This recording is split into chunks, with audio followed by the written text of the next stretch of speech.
This coin-operated viewer is facing southwest.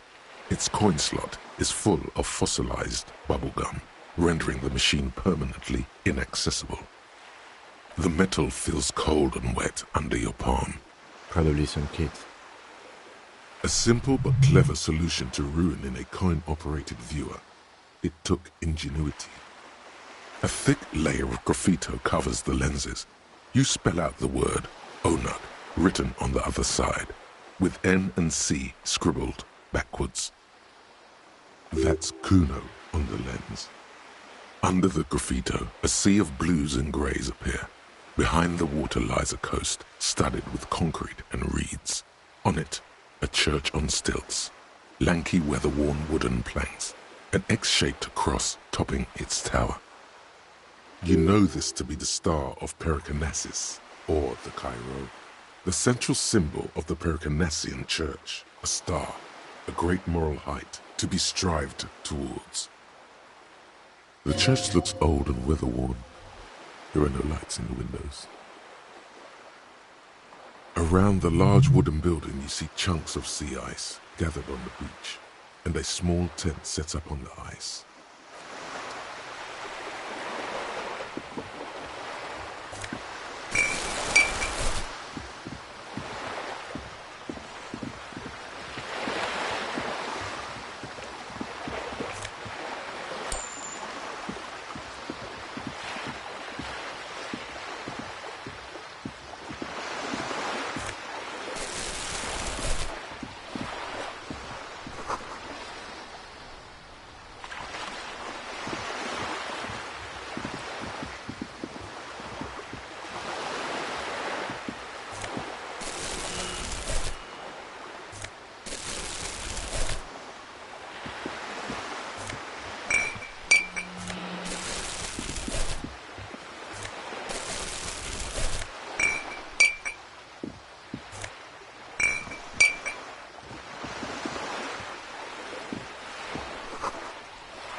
Life doesn't need to be a struggle.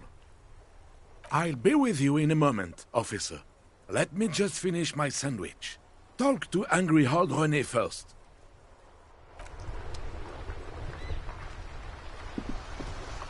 Have you no shame? Whining about your back every time you bring out the measuring tape. René, you're a man with a fork in a world of soup. Please, let's just try to enjoy the game, all right? I'm trying to, but you keep breaking my concentration. You're old. I can see that. We're both old. Now stop grabbing your ass like it's a girl. These manly men are playing balls. This is a ball game. Grab a ball and play it. Don't ask questions. Shoot first. Ask questions never. No, you got this. There's the ball. You're the game. See? Your munching and complaining have ruined my concentration.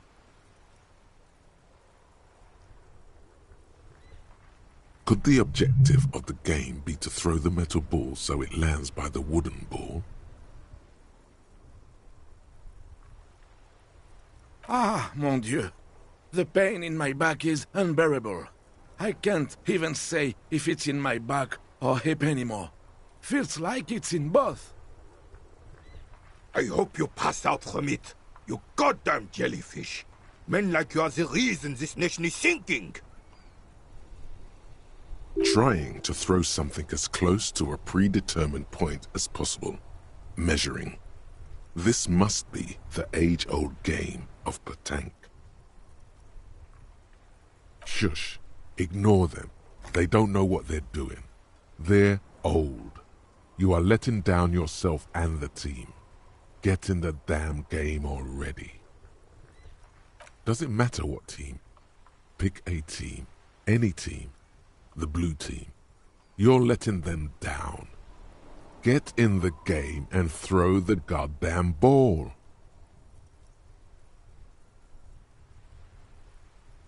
Eyes on the ball, Dinky Winky.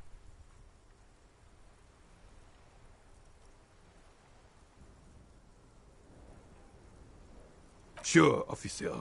I am René Arnaud, and my specially abled partner here is Gaston Martin. Oh, unfortunately, I don't. Unlike most of the locals, I have no qualms about assisting law enforcement, but this affair has passed me by completely. In Martinez, the union is the law, so can you really blame them?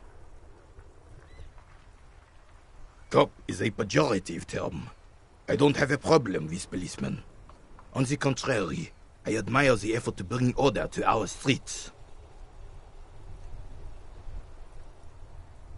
If I knew, I would not be afraid to tell you. I simply don't. I'm an old man, not a coward. The daily business of the riffraff no longer concerns me. Unfortunately, I don't. Unlike most of the locals, I have no qualms about assisting law enforcement, but this affair has passed me by completely. In Martinez, the union is the law, so can you really blame them? Cop is a pejorative term. I don't have a problem. If I knew, I would not be afraid to tell you. Yes. The terrain here provides an interesting... Yes. It was left by heavy artillery fire. Why what? Because that's what happens when communards hijack your country, execute your supreme leadership, and turn your capital into a slaughterhouse. You use heavy ordnance to clean up your home. Sadly, no. It was the foreigners who brought them to their knees. We fought valiantly. Too valiantly. So valiantly we got licked. Should have fought dirty, like they did with their suicide sex cult propaganda and mad anarchist women strapped to shrapnel bombs. We didn't though, and we lacked caliber. God bless him, but the suzerain's cannons simply weren't big enough. It was probably a bit more complicated than that. Because this place is a damn beachhead. Had to soften the commies up first. Yes, the military coordinated amphibious landing to take back Revachol. Martinez was used as one of the 3 footholds in Revachol during Operation Deathblow in 08. The other 2 are off in Stella Maris and the Delta.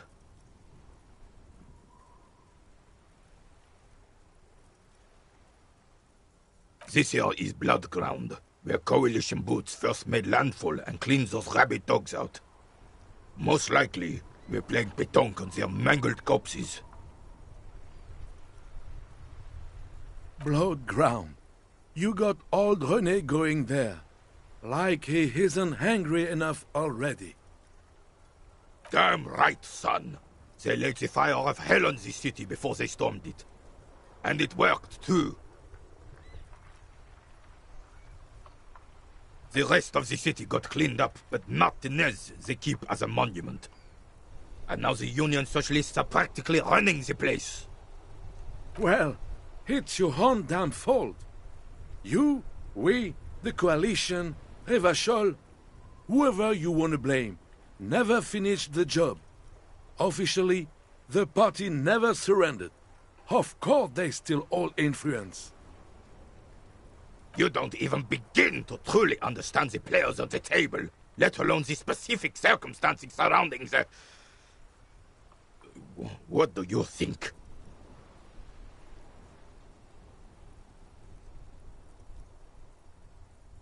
I'm just so damn sorry it had to be the coalition. After 8 years of fighting those hyenas, boiling cats for food and drinking piss in the mountains,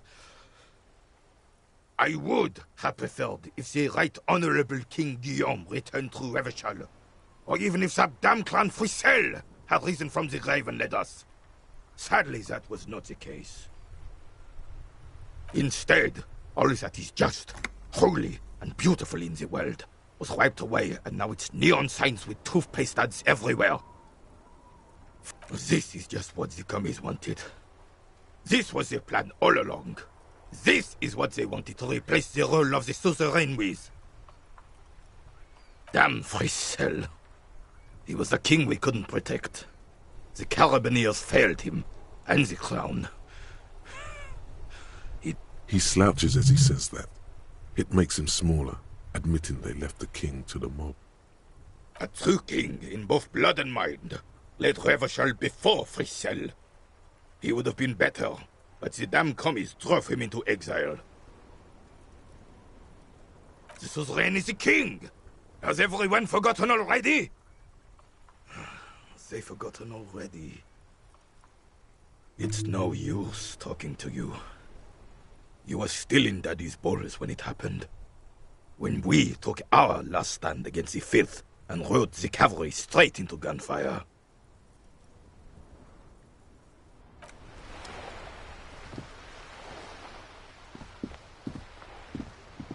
I have really outdone... Yes! René, it's a little pleasures. Life doesn't need to be a struggle. Hello, officer. How might I be of assistance on this fine day? Let me think. I heard someone was hanged and left on a tree for a week. But that's all I know, really. No, officers, I'm sorry. And I really would like to assist. Then help them, you wimp. You have plenty of shoulder with the ghost caviar in the Union. Someone must know something. I wish I could, but I just don't know anything. I always keep my nose clean and don't gossip. Everyone knows and respects that.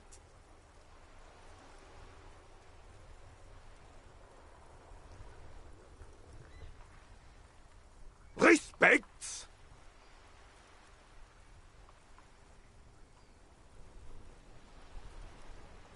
I'm not even anyone.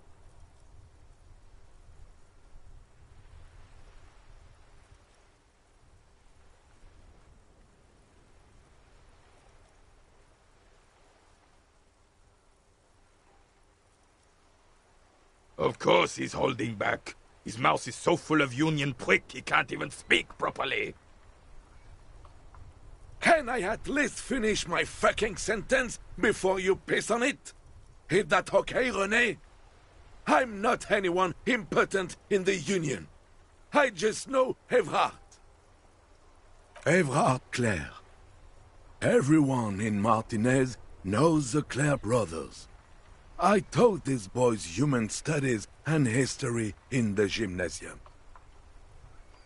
What do you know about history? You never witnessed history. Only heard about it years later, when it had already moved on. You don't know history. The old soldier mumbles something under his breath and turns to face the sea. There he stands, proud, rigid and alone, like a cracking marble statue. Let's try not to get caught in a crossfire. Lest we leave riddled with bullet holes. This animosity is ancient. Oh, in many ways, yes. Like an honorary member. I attend meetings and parties, help with little things. Evrard, Edgar, and the older debarders all know me. Not in the technical sense. I don't have a vote or a membership card, but Evrard keeps me on the payroll, just for the little things. Of course he's not a member. He's not a member of anything. I knew that. He's a Vezavain. Turns to where the wind blows and tries to look important. I hate the socialist rabble, but even siding with them is better than living your entire life on the fence. Never committing to anything. Pick a damn side already. Writing work mostly. Occasionally, he needs something written, and I happen to have a way with words, people say. Oh, nothing official, I assure you. Just essays for the newspapers. About Martinez and how things are and how they could be. Everhart and I had these long talks where... Well, he tells his little pen man exactly what to say. It's commie propaganda, plain and simple. You should be ashamed of yourself. No, thank you. For being consummate professionals. You'll have... Oh, the goal is to throw your bull. As close to the cochonnet as you can. That's the cochonnet. Well, first, you draw a circle about a half a meter in diameter. We made ours out of rope. Then, the order of play is determined by a coin toss. You win it. You get to throw the cochonnet. Then, the players aim to throw their bulls as close to the cochonnet as possible. They must stay in the circle and keep both feet planted. I could, but I'd rather not. I don't want to take up your time with trivial details, officer. You'll put that knowledge to good use in 50 years. I'm sure of that, officer. I don't like where this is going, officer. Don't you think we should do something else now? Hurry up then.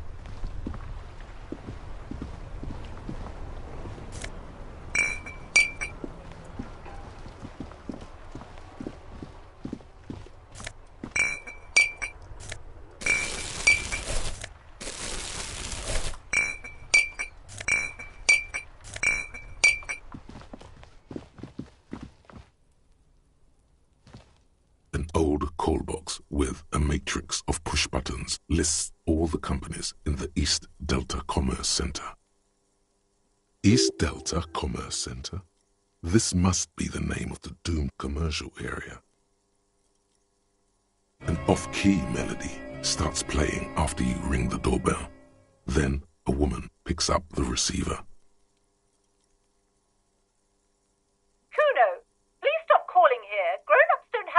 For your stupid games.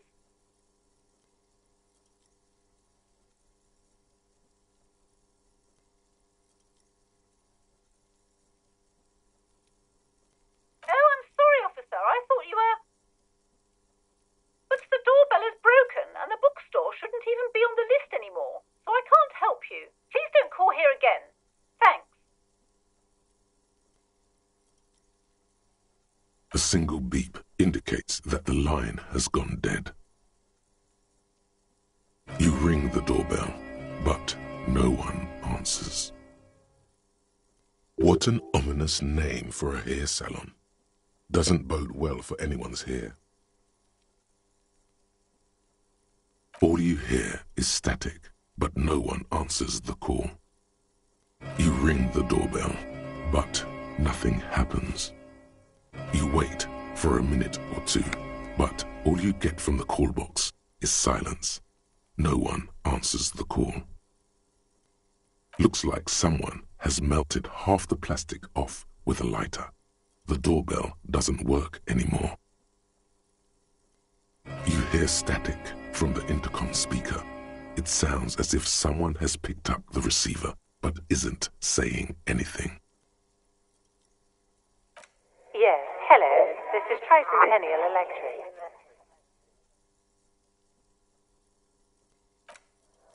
Have you come to place an order? She sounds almost antique, as if her voice was being played off an old wax cylinder. A receiver must not be working properly. Wait, But what happened to Slipstream SCA? There's no Tricentennial Electrics on the list.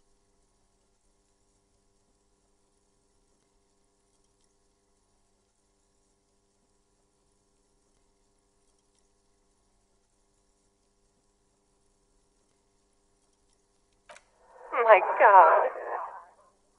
The lieutenant exchanges a look with you. It's you. My God. I didn't think I would hear your voice here. It's a woman, and she knows you. Your heart beats faster. She must be mistaking you for someone else.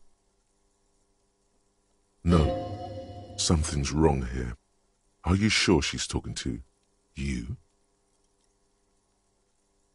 Michelle, just please.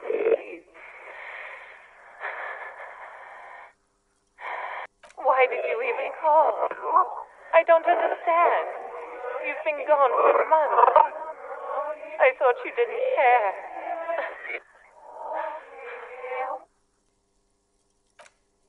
Ever since I came to work here, it's been different.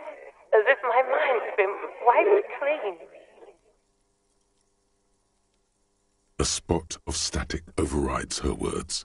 When she speaks again, it sounds like she's submerged. It's so nice. It's so nice to be able to finally forget. She sounds like she's about to cry. She doesn't answer. Silence. The only thing you can hear now is static and waves washing ashore on the bay. Another seagull passes by. It's getting cold standing here, staring at the silent call box. It must have been some kind of faulty wiring. We should maybe stop playing with this doorbell. It looks ancient. You press the number sign on the keypad that terminates the call. 12 name cards on the call box read. Silence. No one's home at Fortress Accident. Silence. No one answers the doorbell. Nothing happens after you ring the doorbell. They don't want to talk to you. Silence. No one answers your call. This button looks new, but someone has removed the name card. Nothing. Huh. This button looks new. It's probably not connected yet.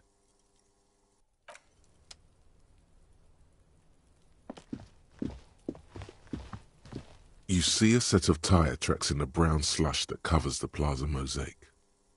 Cop habit. You look at everything.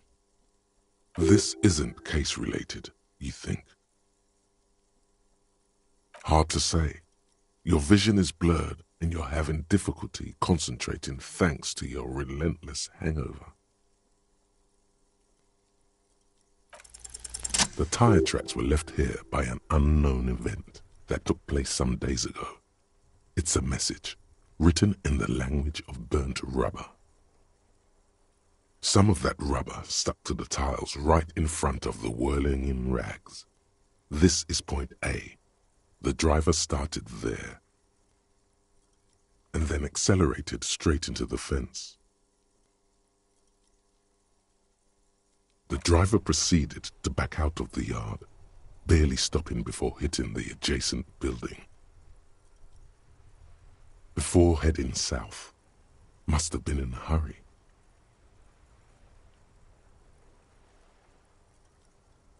You are correct.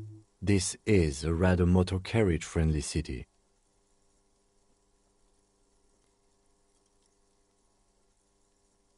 Somehow that makes you feel scared. You don't... I'm not sure. There are plenty of traffic accidents waiting to happen in Martinez.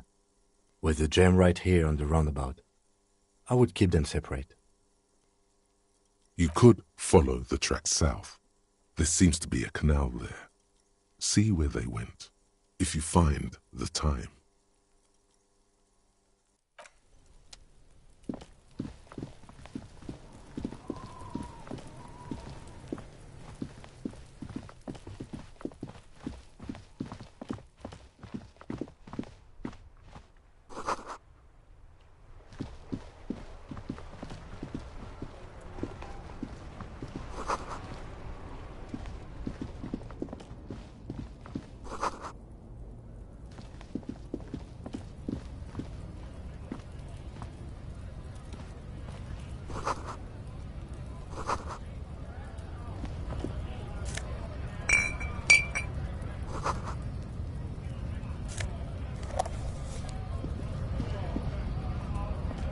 Yes?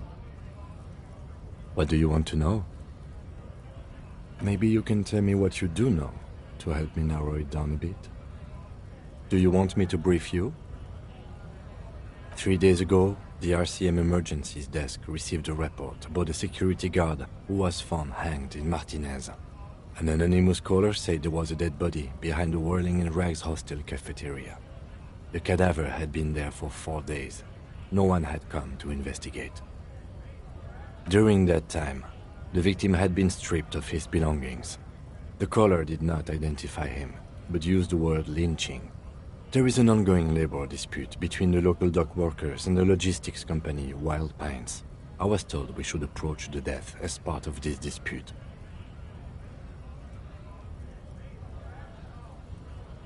A security guard or worker of some sort, hired by Wild Pines. This was just hearsay from Martinez, of course. We need to find out the truth. They didn't identify themselves in any way. The tone was muffled using a device of some sort. The desk could identify neither the caller's age nor sex. There's a strong prejudice against involving the RCM in what's seen as union matters. The dock workers' union is the de facto police in Martinez. Now it appears they've started executing too. We cannot allow that.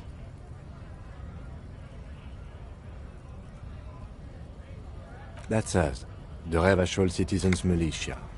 We're the police in this city. The RCM, or the Revachol Citizen Militia, is the police force you and him are part of. A self-organized peace corps of the occupied city of Revachol. The RCM operates within a legal twilight, yet its authority is rarely questioned. It's super useful to know this. That's right.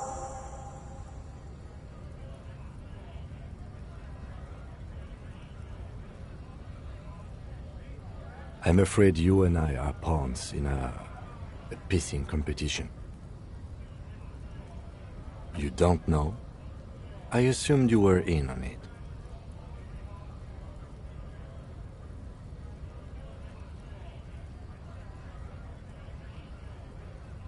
Better still than an imbecilic cop-off. It's just stupidity. We shouldn't waste any more time on it. If you want my take, ask me after we've inspected the victim. Was there anything else you wanted to know about the case? Good. No response. He just arches his brow. Have you tried concentrating on something other than your personal affairs? There is a sudden, harsh edge to his voice, like he's tired of hearing about your personal affairs.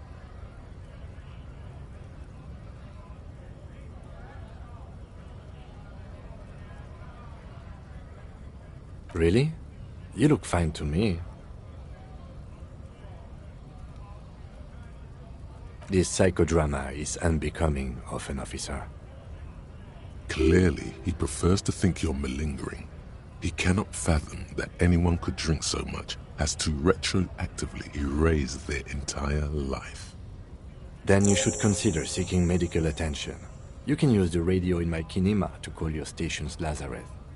Was there anything else you wanted? Me?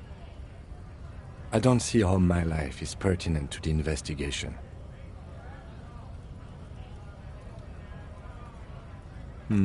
That's a fair point. All right, for the good of the investigation, what do you want to know? That's correct. You feel a slight urge to put the lieutenant down for this, but you can't quite muster enough testosterone. I guess you don't need glasses, then. That's because I'm half Seolite, or quarter. My father's father was from Seoul, so was my grandmother, but from my mother's side. It's not an interesting topic. It's a part of the world, officer. A geopolitical entity and a geographic division. I told you it wouldn't be interesting. Seoul is a protectionist, isolationist, pan-Isolari state west of the Insulindian Isola. Actually, It's quite interesting. Some would even say mysterious. You're barking up the wrong tree. I don't speak a word of Seolite. I've never met either one of my grandparents, and I've never been to Seoul. I'm a regular Revacholière. No. Your brain sends the signal to your lips, but they refuse the order. Something is paralyzing them. It's like you're locked down. Something the matter, detective? What's going on? It's like you're a puppet in his hands. The lieutenant relaxes his eyebrow, and you seem to regain control of yourself. What do you mean? I have no idea what you're talking about. The lieutenant's conceptualization skills must be rather rudimentary. The lieutenant is a police officer of the old school. His concerns are material and extrinsic. But this isn't an old school case.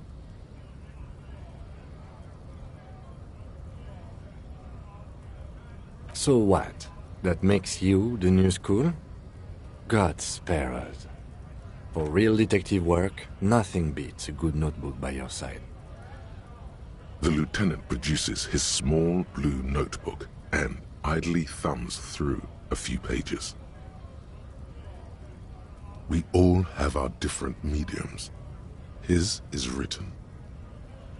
You're super lucid, yet psychedelic. You don't need office supplies to connect to your nervous system.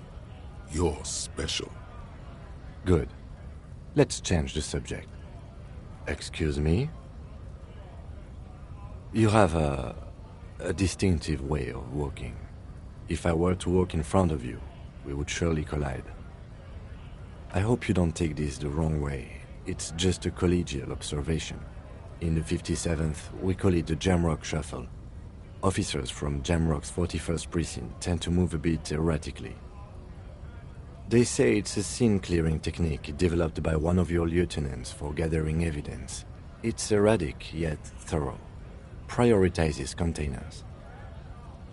Yes, but containers contain things, shiny things. They're interesting. I don't know.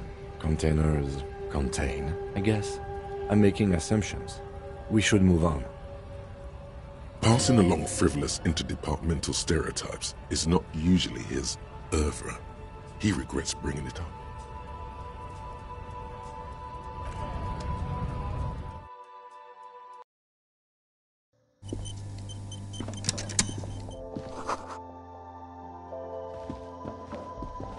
Welcome to Frit. Feel free to look around or something. Everything is out on the shelves. What's that magazine she's reading? I don't know. Frit? I think they think that the extra T makes it funkier. It doesn't. The story goes that normal Fritta, with 2 T's, a men's workwear shop in Vredefort, was already taken. So when Fritta Retail Inc. grew into a multinational corporation, they had to add an extra letter to avoid trademark infringement. Okay. I'm not really supposed to be chatting to anyone, but... I don't really know anything. I mean, I know it's there, but I haven't seen it, so... Not really. No. I didn't know him at all. I don't know, really... long? I don't know. No need to worry. It's just standard procedure for us to ask around. If you hear anything, let us know, okay? Okay. Uh-huh.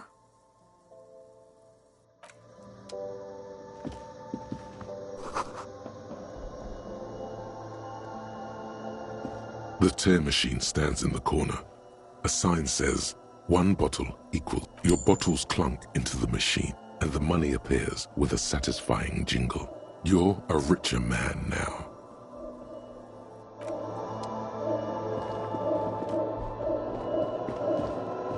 You see several packaged raincoats fill a low shelf beneath a display of croissants and juice bottles. The raincoats are transparent, except for the big Fritta slogan on the back. The packages are small, discreet, sloppily stacked, making them easier to take unnoticed. No need to worry about knocking over a display.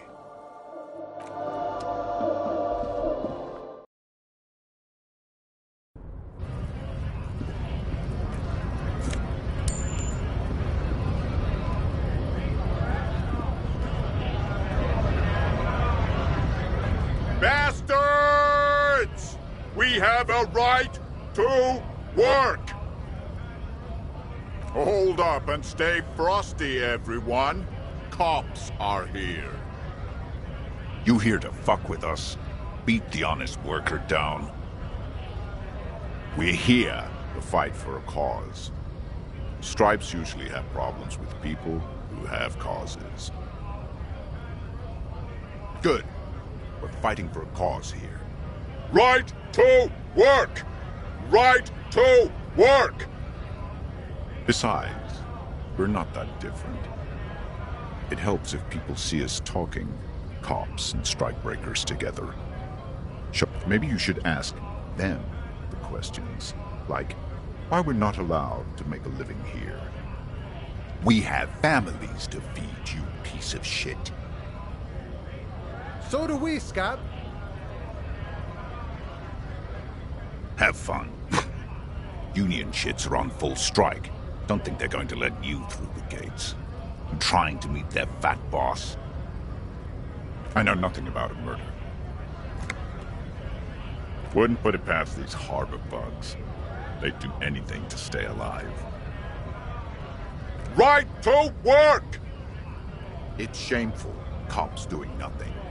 You should bring backup. Open up the gates for us.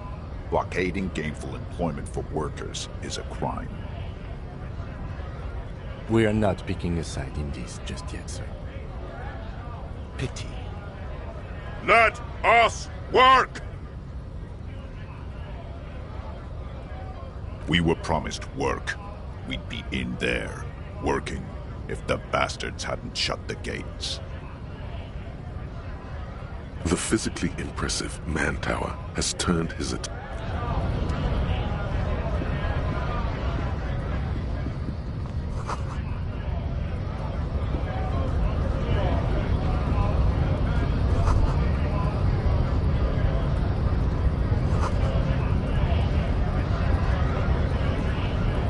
Scab?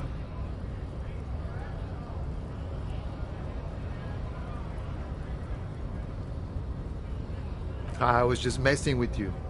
No one's ever seen a cop, Scab. Imagine, you cops going on a strike, but then another cop comes in and says, let us cop for less money. Speaking of, what brings the RCM here, to the Wild North? Come to see the strife? Murder, huh? That sounds like a lot of hard work. You'd never see me investigating a murder. Of course, Policia. It wasn't me. You can rule me out. Easier that way. He didn't do it. It's the truth.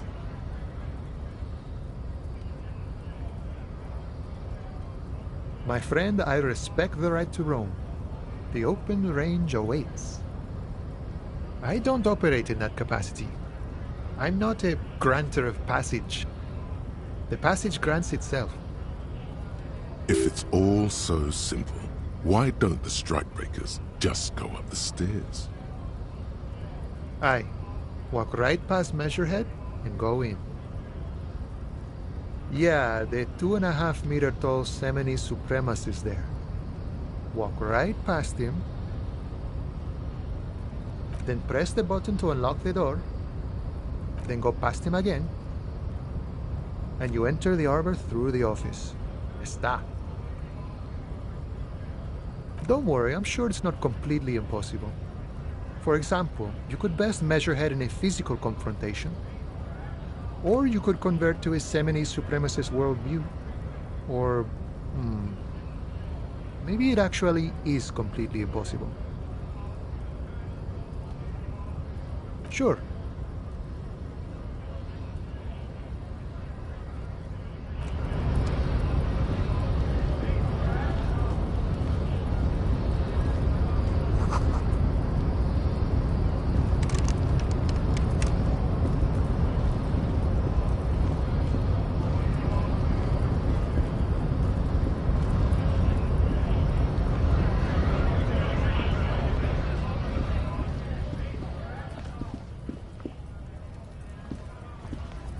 Welcome to Revachol.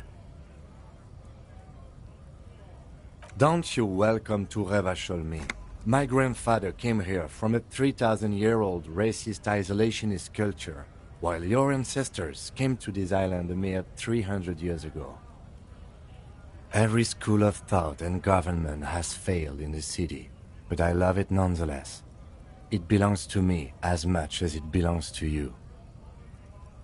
It's men like you who keep Revachol divided, making it that much harder for everyone to climb out of this post-war limbo.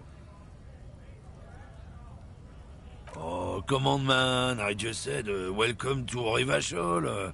It's a lorry driver thing. I know exactly what you meant. You think my kind doesn't belong here, that I should watch myself and behave. But you see, I'm an officer of the RCM. It's actually my job to make sure you behave. I would advise you to remember that. Silence. The air between them becomes tense. Your partner needs backup. Now's your moment to shine. You two make a cute couple. You know that? The lieutenant exhales and resumes his regular calmness. Whatever you say, officers.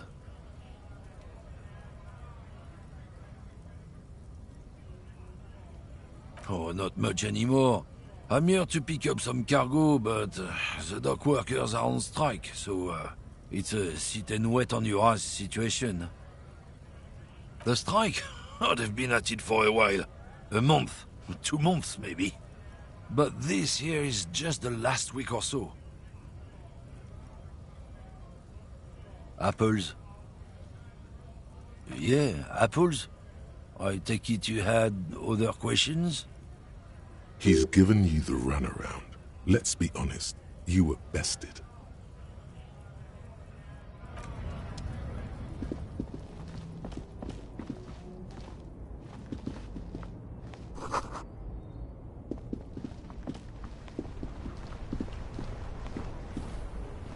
I am a gander and a hunter and a gatherer.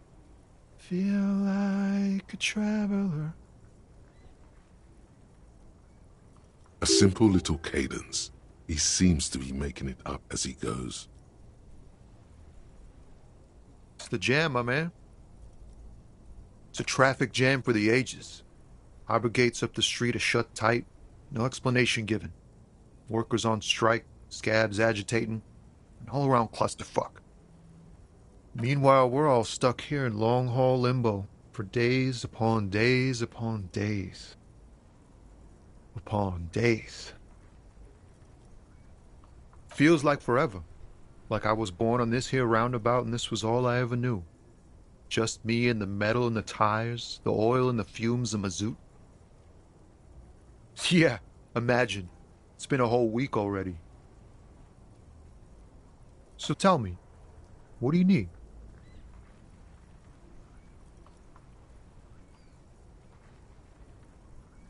He ain't one of us drivers. I know that. All accounted for. Otherwise, I haven't really asked about that. Been wasting time right here. Keep him busy. It's easy to see he's telling the truth. He's kept his nose out of the dark stuff. Analyzing the fundamental structural and psychological conditions of being stranded in the midst of a sea of motor lorries and their sad, despondent chauffeurs.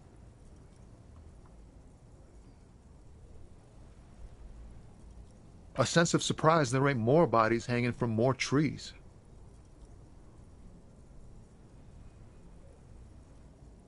Don't be a stranger.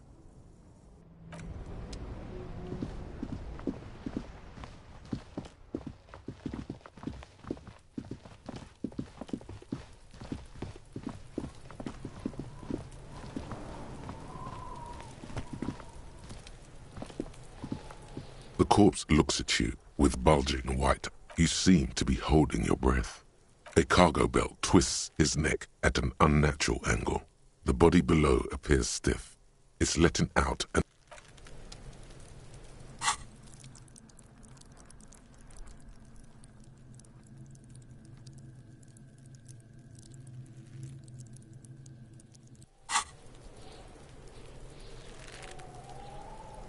There he still is, looking right through you with his white eyes. The body below is entirely dedicated to that.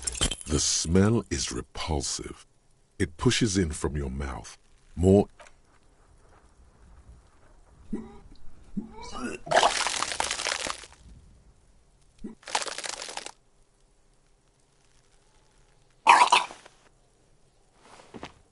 Too late. It's impossible to keep in. Your body curls and pushes it out, burst by burst. Until a pool of vomit lies under your feet, and your throat stings from the stomach acid. It's okay. Happens to everyone. Keep it.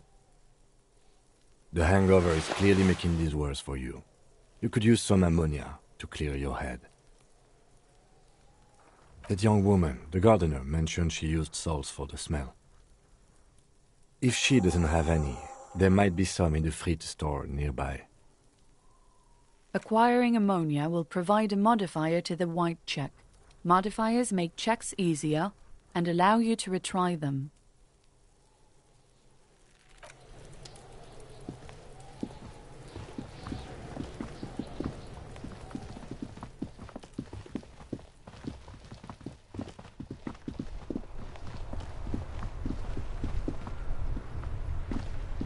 Hello again, officer. How are things? Sure, I'm done with them. Go easy on that stuff. It gave me a terrible headache. Excuse me? She's uncomfortable. Maybe you should drop this line of questioning. Oh, well, I didn't write it there. I'm just sitting here. I don't know anything about that either. Pig is a widely used term for members of the police. It's not loving. No need to worry. We are not saying you did. Okay. Well, I didn't.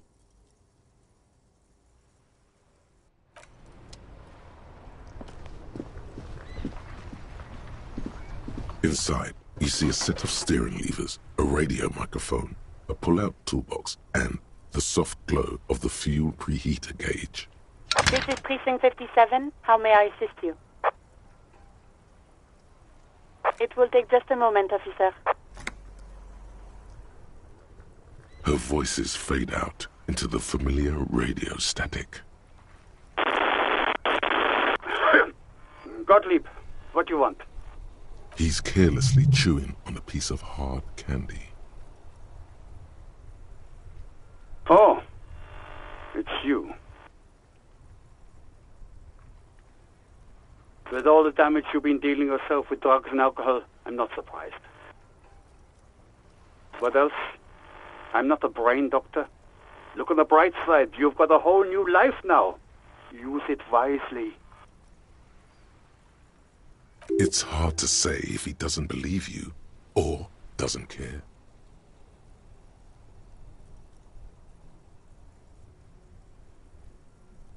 What? You want me to do blood work for you again? Tell you just how bad things really are across the board? You want another rundown of everything collapsing inside your body? You want the real, honest-to-God truth? Stop drinking, eat magnesium and vitamin D. Our station is not a retirement home. We don't have the funds to deal with rock stars past their prime. So it's political. You're being neglected because of political reasons. The money is probably going to some old, oily... And no, I don't want to hear a political commentary on the topic. In fact, I got work to do. Some idiot has glued his eyelids shut with cyanoacrylate. It looks like Mactorson. It's not fucking cryoacrylate. It's super glue, Doc. And you survived it. Congratulations. Are you mobile? Even better. Anything else? I wouldn't worry about that. Officers your age have coronary trouble all the time. Also, death is a natural part of life. Firewalker? Oh, yes, you are. Just don't breathe in the general direction of your fire feet. Actually, wait. Do exactly that. Put yourself out of your misery. Take a deep, diaphragmatic breath in and...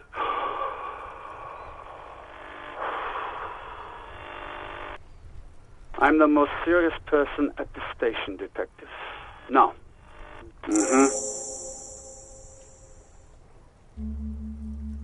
Anything else I can help you with, officer? 57's over and... In the cabin, you see a set of steering levers.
That sugary black rum stain on the counter makes you teary-eyed with joy.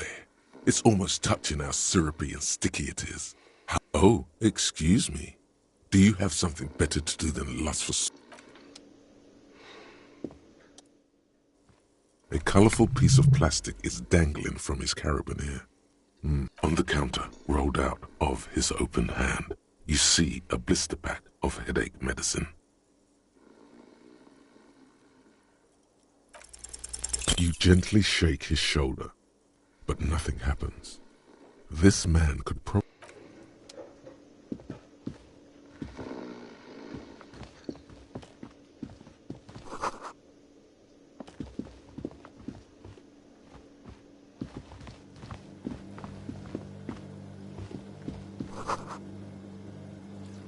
Yes?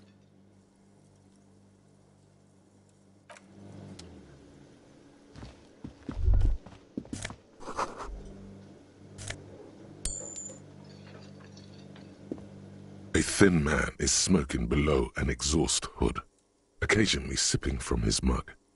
This must be the Whirling's cook. As you step in, he nods toward the table and says something in a completely foreign language.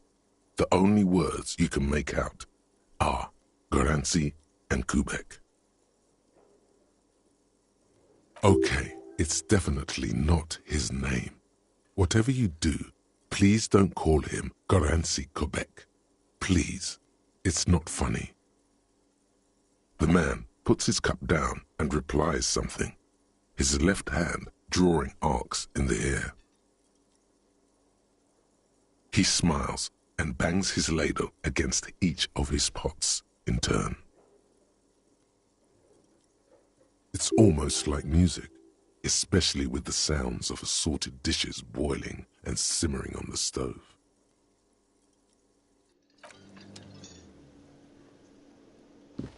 You see a heavy steel door with a prominent dimple lock. It's painted blue. You immediately feel drawn to the color. Blue is for mystery. The cobalt blue surface feels rough to touch. The stainless steel door is flush with its frame on every side. Old cobalt paint, roughened. The door does not budge. You do? It's a door in the back of the kitchen. Why do you care where it leads? Yes. I suppose it's worth seeing if we can get in. Just to be thorough. As a side investigation. Gart is the person to ask about this. The cafeteria manager.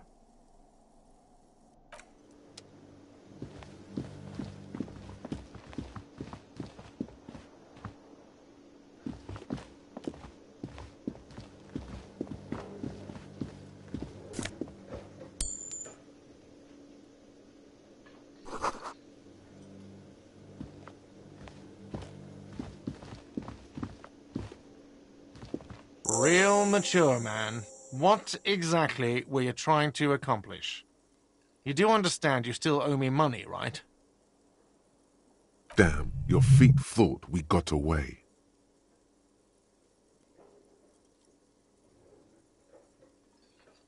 You know what? The stupid drinks you've had are on the house. You know why? Because I know you can't pay for them. Not because you ran away. Now, I still have to charge you for 3 nights and the broken window. That's 100 square.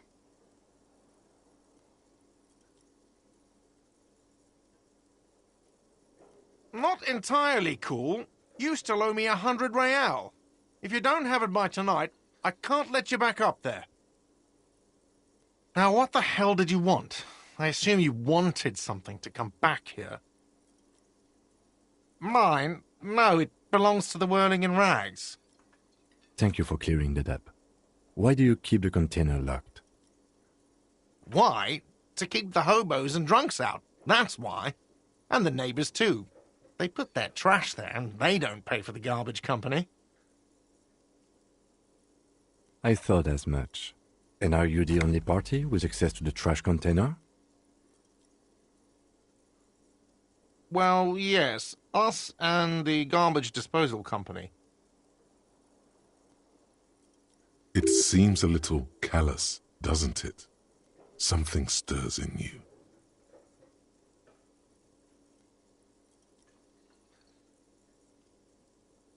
Okay then. Maybe you're callous yourself. What do you need them for? It concerns the case. Please cooperate. Just bring them back once you're done, please. What thing? Yes, not the whole damn union, thank God. Just the nastiest and loudest faction. They come here in the evenings. Dumb, unruly types. Think they're big shit. But they're good customers. They place big orders and always pay on time.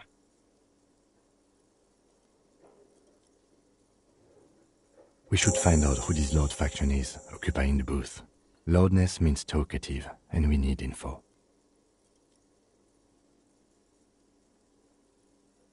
We don't. We have to wait. They'll show up sooner or later. Men get hungry, even striking men. If not today, then they'll be here tomorrow. There are these things called days. You sleep between them.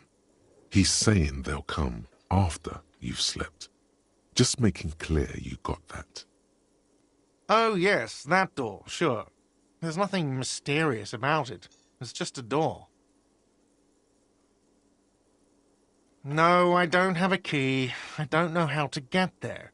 And I don't care either. It's not like I've been wondering about it for 10 years. It's just a or some boring storage space with a bunch of old junk and dust.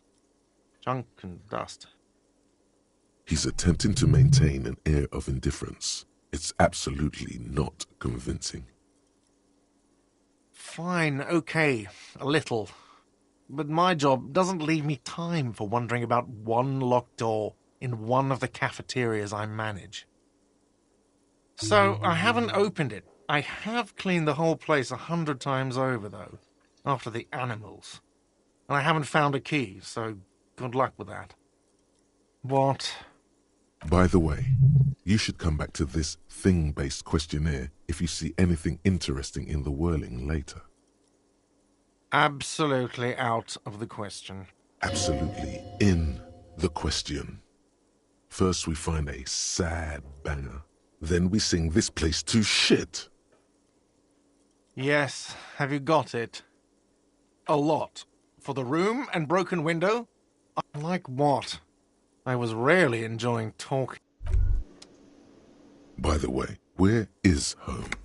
The address is coming up black, but you've been at this hostel cafeteria for only 3 nights. In time or space? That doesn't sound like somewhere you can stay if you run out of money. Entertain the thought when you get the time. Maybe being a hobo and a cop has its advantages.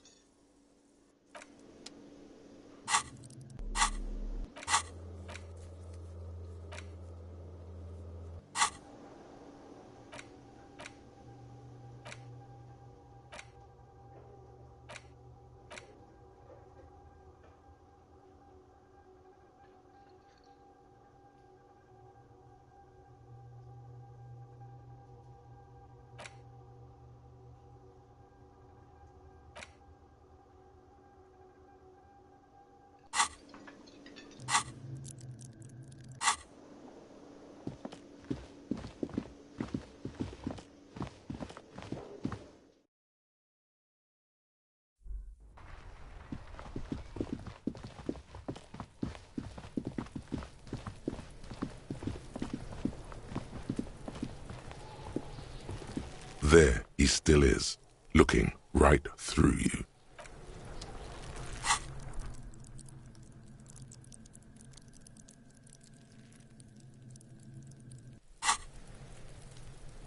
There he still is, looking right through you with his white eyes. The body below is entirely dedicated to that corpse smell.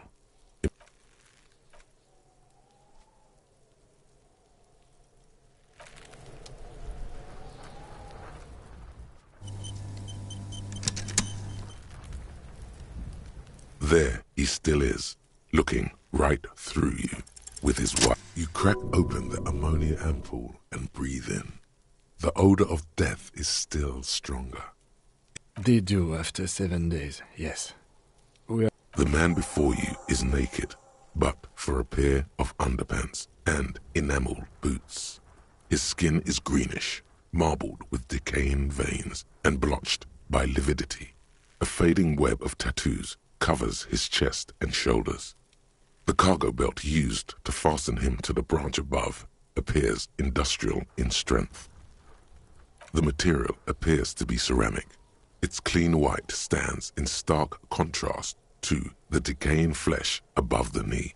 The man wore thick polymer socks, probably for padding. A fine array of interlocking plates covers them. Delicate and fragile, they feel alien to the world around you, out of place somehow. These are clearly not boots. They're armor, possibly part of a larger set. Indeed. Technically speaking, these are sabatons, not boots. Ceramic plate, zirconium dioxide, most likely. This is where the make would be. Under the heel, fair weather model T500 VE. I'm guessing that's vitreous enamel. This is advanced stuff. Piece by piece. He's been out here for 7 days. It would be odd if they didn't. We should keep a lookout for these pieces. The armor could yield information. Maybe he'll know something. The sabatons dangle off the man's decaying form, ageless and synthetic. It is. It's expensive. We've requested similar material for our tactical units for years now. The constabularies deemed it too costly. In that time, we've lost 6 men to semi-automatics. For a full set, about 4 years of wages. For the northwest region of Revachol, an officer's average yearly income is 5,500 rial, unadjusted for rank. Not too much, yes. The lieutenant nods, wiping his finger on his sleeve.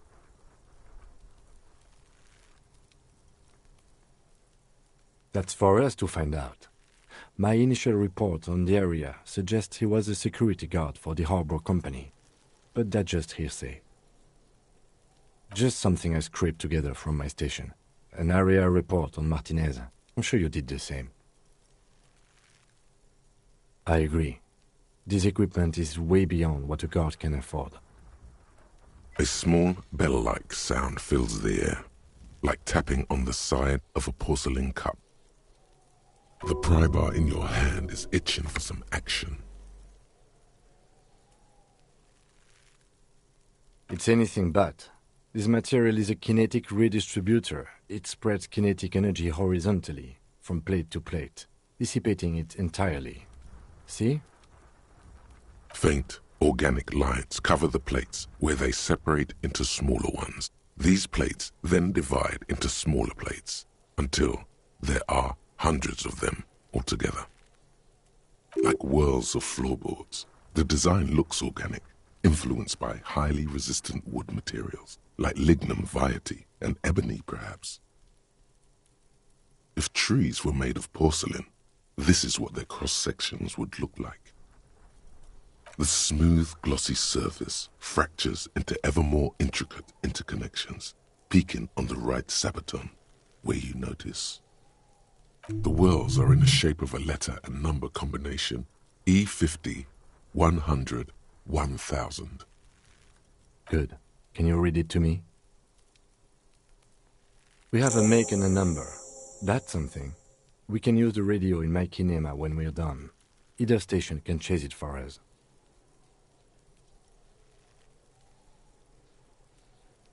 The cadaver slowly twists on the cargo belt, his torso covered in tattoos, and extremities blotched pink and blue. The hangman's knot is pulled tight by the weight of the corpse below. Yellow, hard-edged polyester cuts into his neck. Above, a sliding buckle ties the belt to the branch. This is a steel-reinforced cargo lashing belt, big brother of the regular cargo belt. It's used for tying cargo under 6-rotor airships. Airlifting. I thought it was used on lorries for strapping cargo to them. The local harbor uses 6 rotors to shuffle containers around. I get the sense they use whatever was on hand, without paying much attention to not incriminating themselves.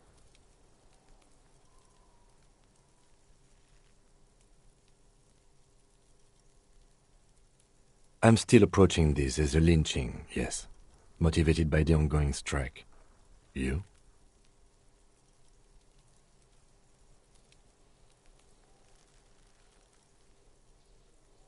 Yes, it often is.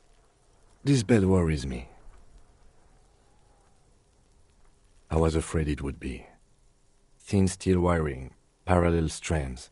This makes getting him down more problematic than I had assumed. A noose is one of those things that's easier to use one way around. That ladder can't carry a grown man. I didn't see any splintering either, did you? I think they lassoed the branch, then pulled on the belt to close the buckle. The cadaver hangs from the cargo belt, limbs limp and torso covered in tattoos. An intricate web of blue lines stretches across the torso, from the right shoulder to the solar plexus. Each time they intersect, a small white star is formed in their crossing. Hundreds of fading asterisks riddle his skin. Their concentration is highest around his heart. His corpse is marked by stars, alcohol, and heartbreak.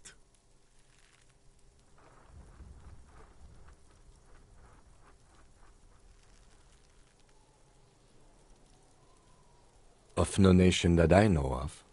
If anything, it reminds me of religious illumination, last or penultimate century. Men who live harsh lives often turn to innocentic worship. But which one? I see no trace of a humanoid figure. I agree.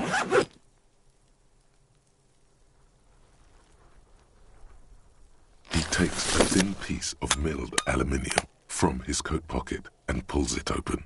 Sounds like a sword being unsheathed. A small lens appears. Some sort of camera.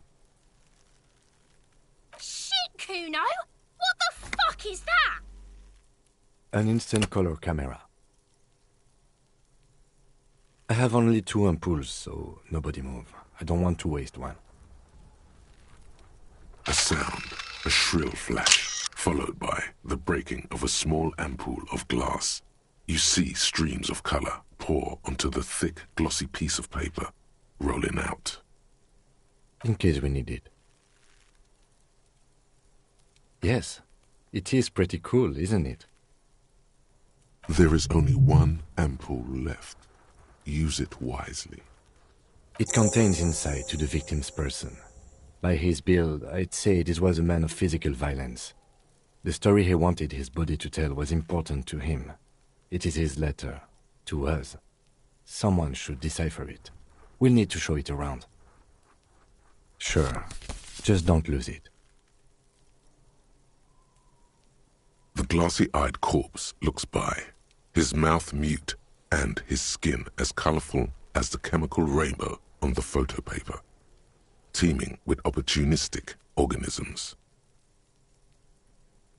You've acquired an interactable item. Investigate this item further by going to the Interact tab in your inventory. His eyes are milky white and blind to the world, protruding comically from their sockets. There is no one home, just subaquatic terrors there. Dark brown hair grows on his head. His face is ready to explode from the organic processes inside. The death's head grin has passed. What remains is an unrecognizable mess. The corpse is dead silent. You have no idea why you just said that. Who is he? He is male, 40-50, with an athletic build. The corpse looks right through you as you distance yourself from its stench, eyes like a shark. As you narrow your eyes, the monster before you blurs into a violent mess of green and pink. Only the lower extremities are pink with a dash of blue. His fatted hands, thighs, and his neck, just above the noose. The rest of the corpse appears dark green in the cold spring air. The cadaver slowly twists on the cargo belt, his torso covered in tattoos, and extremities blotched pink and blue. Are you sure we finished the preliminary examination of the cadaver? We might miss some of these things once he's done. The cadaver slowly twists on the cargo belt, his torso.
A tarpaulin cloak is still caught on the railing.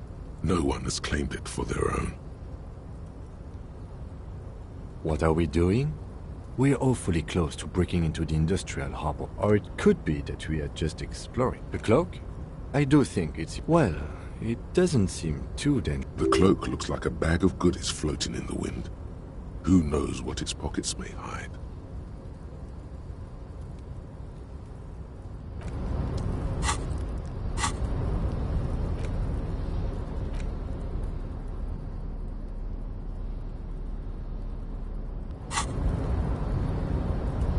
A tarpaulin cloak is still caught on the railing. No one has claimed it for their own.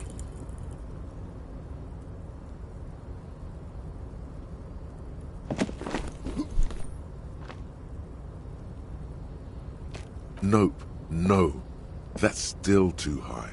What were you thinking? You're not a gymnast. You're a boxer. And you've climbed way too high up here. You could have died there. Shit. I'm failing you. This wasn't part of our deal. Hey! What happened? I understand. We can always come back when you are feeling better. It's just a cloak.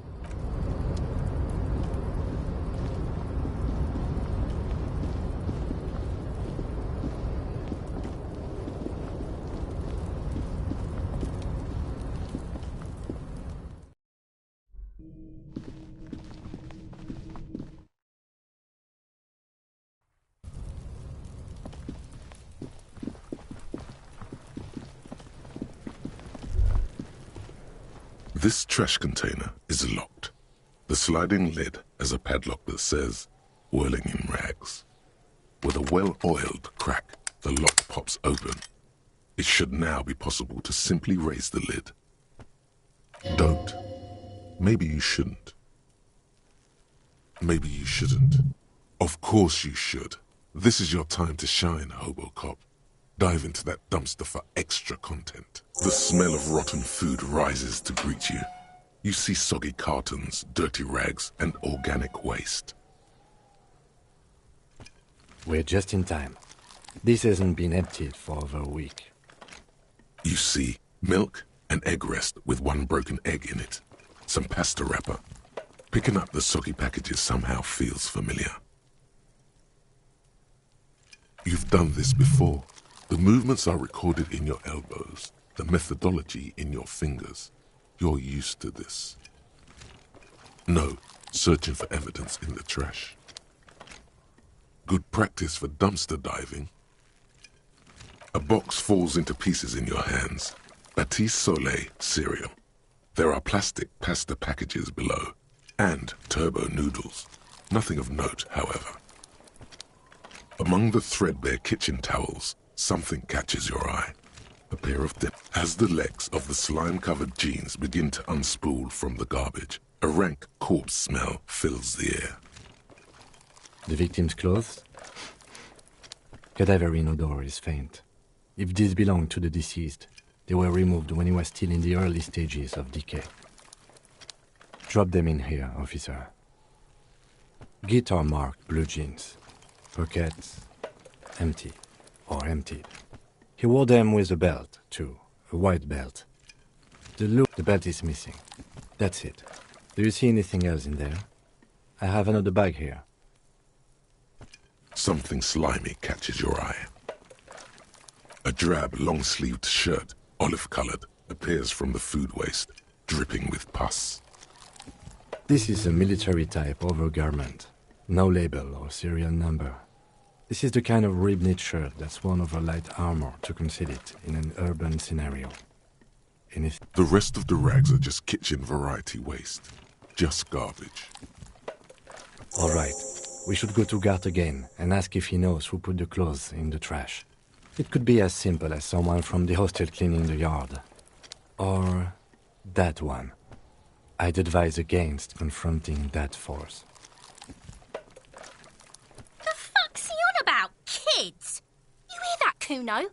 He thinks you're an infant or something. See? The lieutenant nods, then looks back into the trash container. It's just organic waste, cold and slimy on your... Nothing. It's nothing. What's this? A blue piece of plastic sticks out from the apple peels. It's something larger. A clipboard.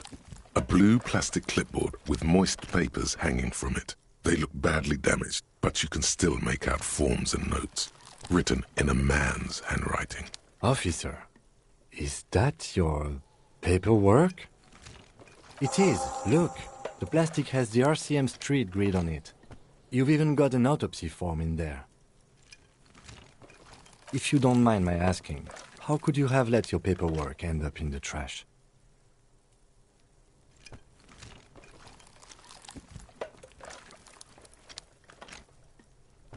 Well, lucky we found it. You should take stock of what remains, just to be sure some has not made it into the hands of the RCM's adversaries. Organized crime and the like. There might have been police secrets in your notes. It would also not hurt to start taking notes on the case. Now, tell me what your eagle eyes see. Or are we finished?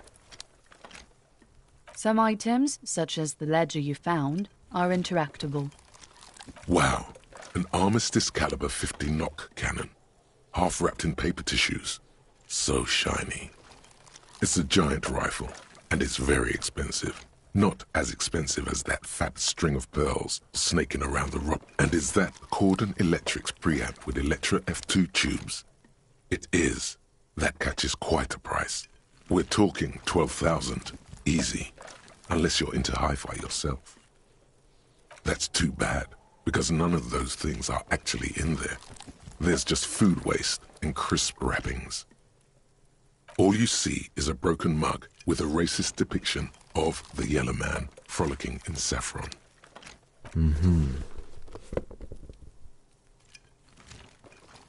The container sounds a muffled gong.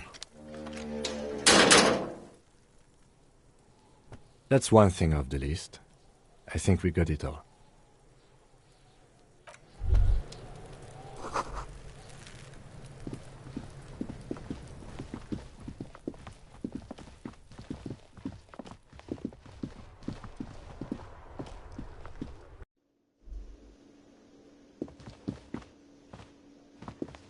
Hello again, sweetie.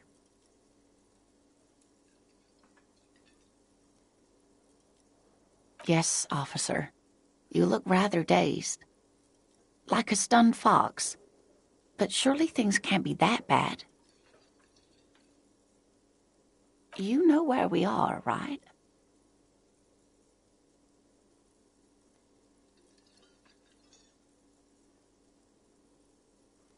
That's right. And where is the Whirling in Rags cafeteria itself located? Yes, indeed. We are in the fine city of Revachol. Yes, and Revachol? Yes, great. See? We're getting somewhere. What else do you know about our city of splendor? Tattered as she may be. How would I even begin to tell you? Revachol is the most beautiful city in the world. I haven't seen very many other cities personally, but everyone says so. Revachol is a rare jewel. This city used to rule the world, though it has seen better days. Speaking of history, you know what year it is, yes? That's right, dear. How splendid. Here, take this pen. Knowledge should always be rewarded. Her relief is palpable. She was getting pretty worried about you there, but now she relaxes her shoulders. I can tell that this is taxing for you, so I'll just ask one more question. What regime are we living under? What mode of government?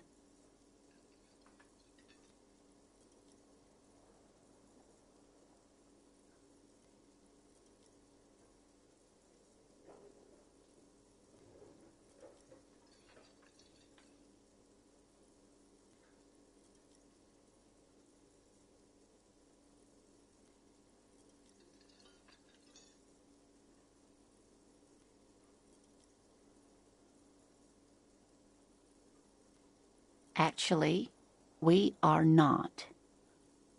You could say that about almost any other nation, but not Revachol. Try it one more time, officer. What mode of government? Oh, sweetie. It's really not. There used to be people who thought that way. Other people who wanted those things, but they all went extinct.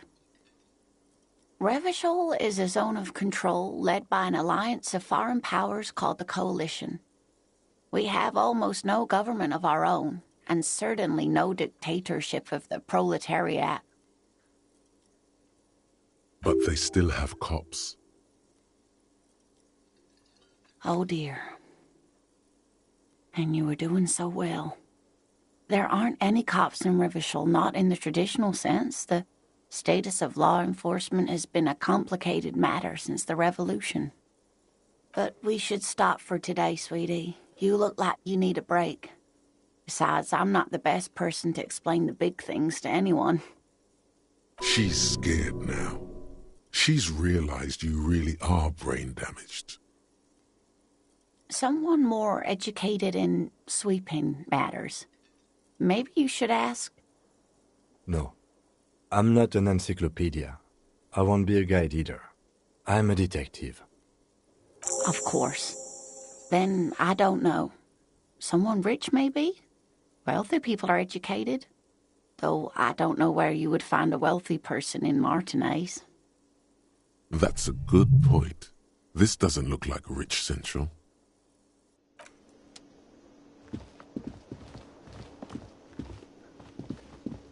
Can I help you? Thanks. I hope you found what you were looking for. How strange. I certainly didn't put them there. Sylvie had the keys before I got here, and I can vouch for her. I can vouch for all my staff. None of us would tamper with the crime scene. The trash collection service? CS Municipal. I don't see why they would put anything in the trash, though. Ah, the elusive CS Municipal. I doubt we'll be able to track down who was sent here last and when.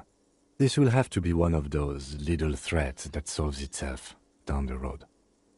Thank you anyway. Yes?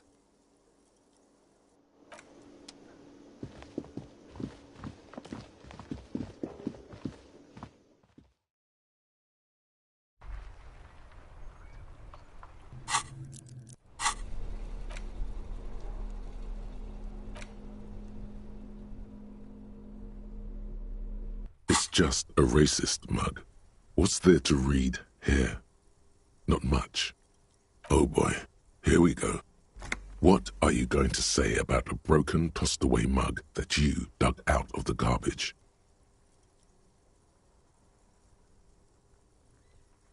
But it was in the trash.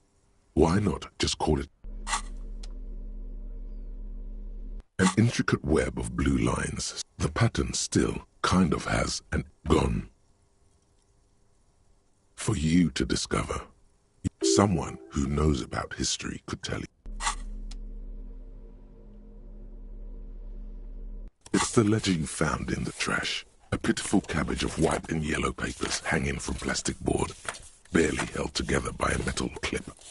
This sad display is made complete. There's a piece of toilet paper, or is it cleaning tissue? No, it's toilet paper, desperately sticking to the back of the blue plastic clipboard. It's a metaphor for you. Below the pathetics, terror. Do not look into its blue heart. It's just toilet paper sticking to the back of the plastic clipboard. You can take it off if you want. Still wet, the toilet paper peels off the plastic easily. All you have to do is an aluminium block runs the width of the board, biting down on the paperwork. Its crocodile teeth are the only thing keeping the papers together. The surface is interrupted by a silvery sticker. It's rectangular, sparkling with iridescence. You don't know how you didn't notice it before. What? That thing? It's a halogen watermark. We use it for adding information to RCM property. Any capable light with the right wavelength will do. All RCM vehicles have headlights designed to reveal halogen watermarks. Mine too. This means you can read the watermarks if you just turn the lights on. It depends. Aside from an anti-counterfeiting stamp, mine has my station number and address. The information varies by date of issue. Maybe yours will have how many cases you've solved. How many years you've been on the force, he's thinking. It'll have that. Okay. While a bunch of sodden papers sag from the clipboard in your hand, they're not exactly white. They're yellowed in patches by sunlight and alcohol, and covered in dense blue handwriting. Ink escapes into watercolor patterns, reaching its tendrils across entire pages. The paper itself is checkered, with faint red lines, forming short paragraphs. Once in a while, there's a red stamp that exclaims, "Case files, commit to paper." The case files themselves are plenty. You count more than 100 sodden, crumpled up, earmarked pages falling apart in your hands. They appear to be sufficiently organized and extremely dense, if mostly illegible. Work, strife, poverty, the Jamrock Quarter. These are handwritten logs of investigations dating back to January 51, this year. The exact number is hard to estimate, due to missing pages and an odd naming convention. But there are at least 20, maybe 30 cases, undertaken, not completed, mind you. It's the middle of March. You have attempted 2 cases a week on average. What do you mean? Is that all?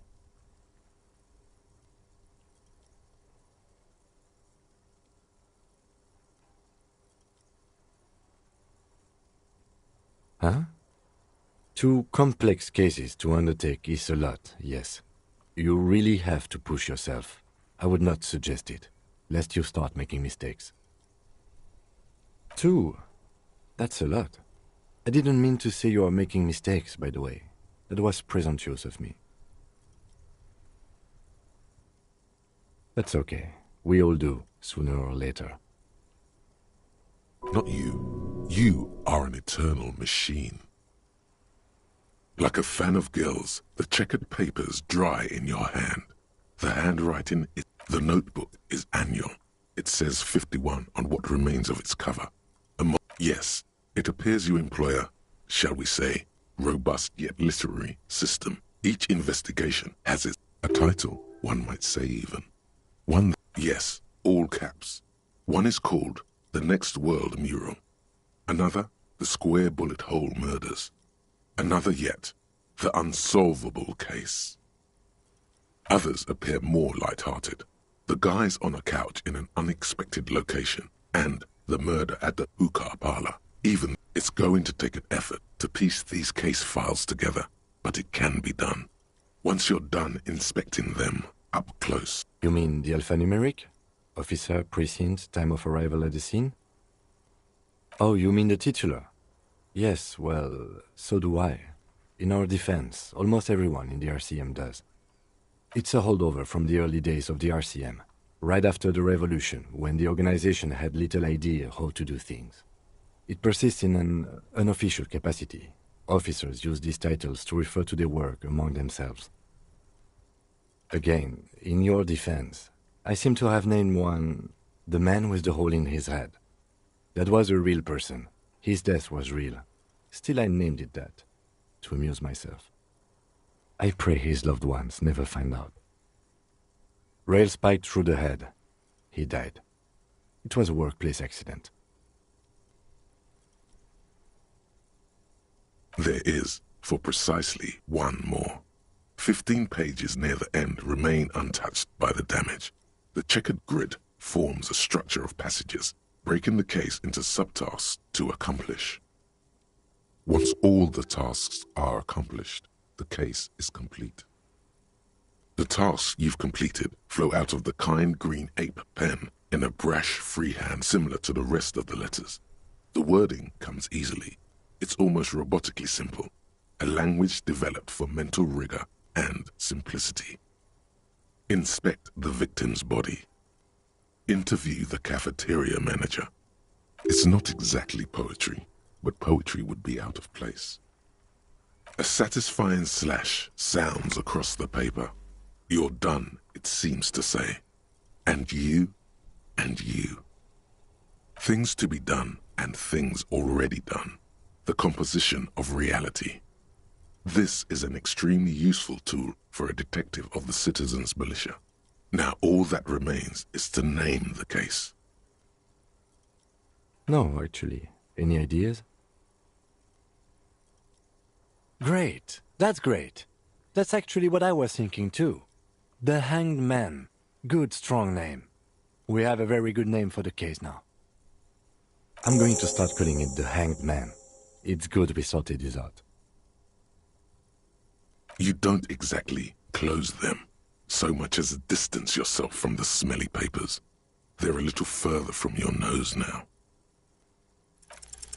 It's proving to be harder than expected. You just don't have the intellectual rigor to patch the quilt back together.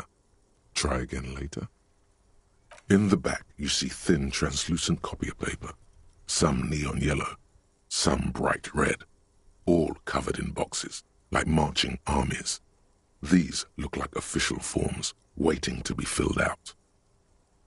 Then rip them from the binder and hand them out, according to type of form.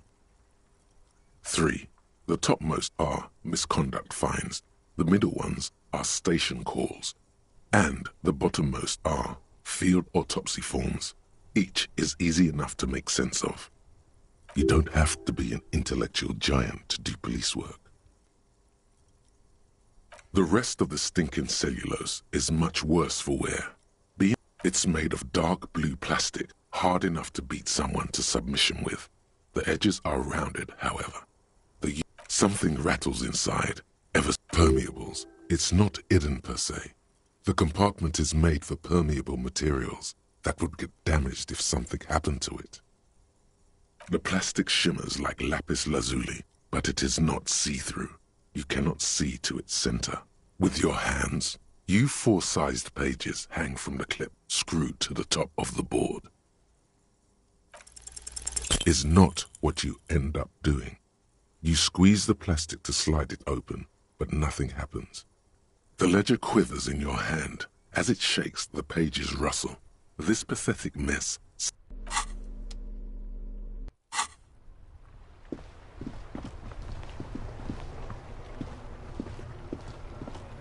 Inside, you see a set of steering levers, a radio microphone, All right.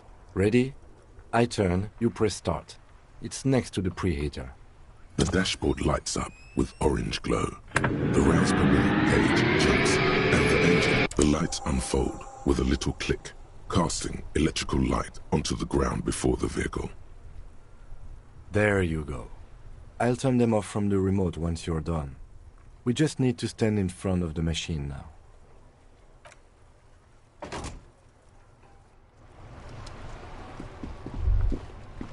As you hold your ledger's clip under the headlamp, an iridescent hologram appears.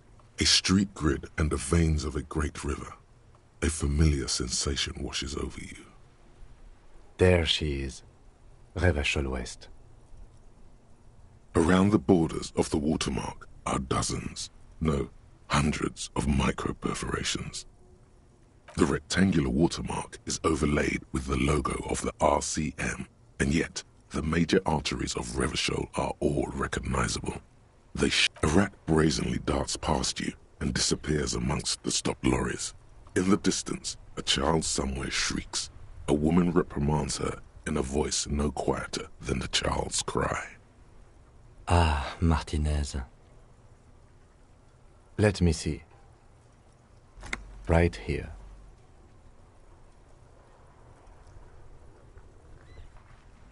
No, it does not. There are many of them, and they are divided into 3 separate rows. The first row has 18 dots. Not bad for what? You don't even know what it means yet. The next is the longest. It runs all the way around the border, and then some. There are so many, it's hard to count. More than 150, at least. Maybe even 200. The last row has 3 perforations. That's it. Those are perforations. They represent your record as an officer of the RCM. They are your statistics, as it were. I should have guessed you'd keep a record. Officers often do. Let's take... The first row represents your years of service. 18 years. Okay, not bad at all. What did you do before you volunteered? That's what it says. I might have guessed even longer based on your age. What did you do all those blissful years of your youth?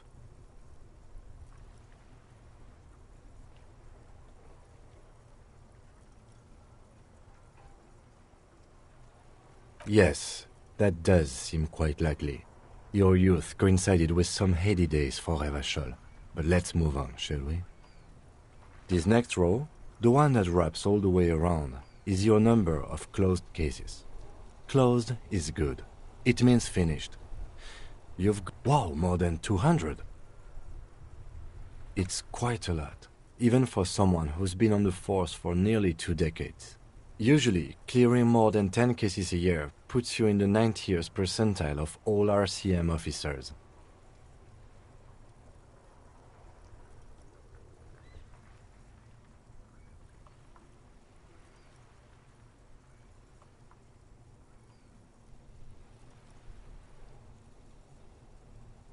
Right.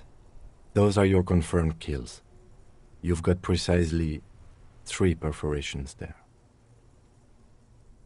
For an RCM officer, especially Precinct 41, which is in the Jamrock Quarter, it's rather tame. I mean that in a good way. There are certain officers who treat their kills like some kind of ghoulish game. If they do happen to solve a case, it's usually by accident. But it seems as though you are, or at least were, one of the good ones. So we have that to be thankful for. Yes.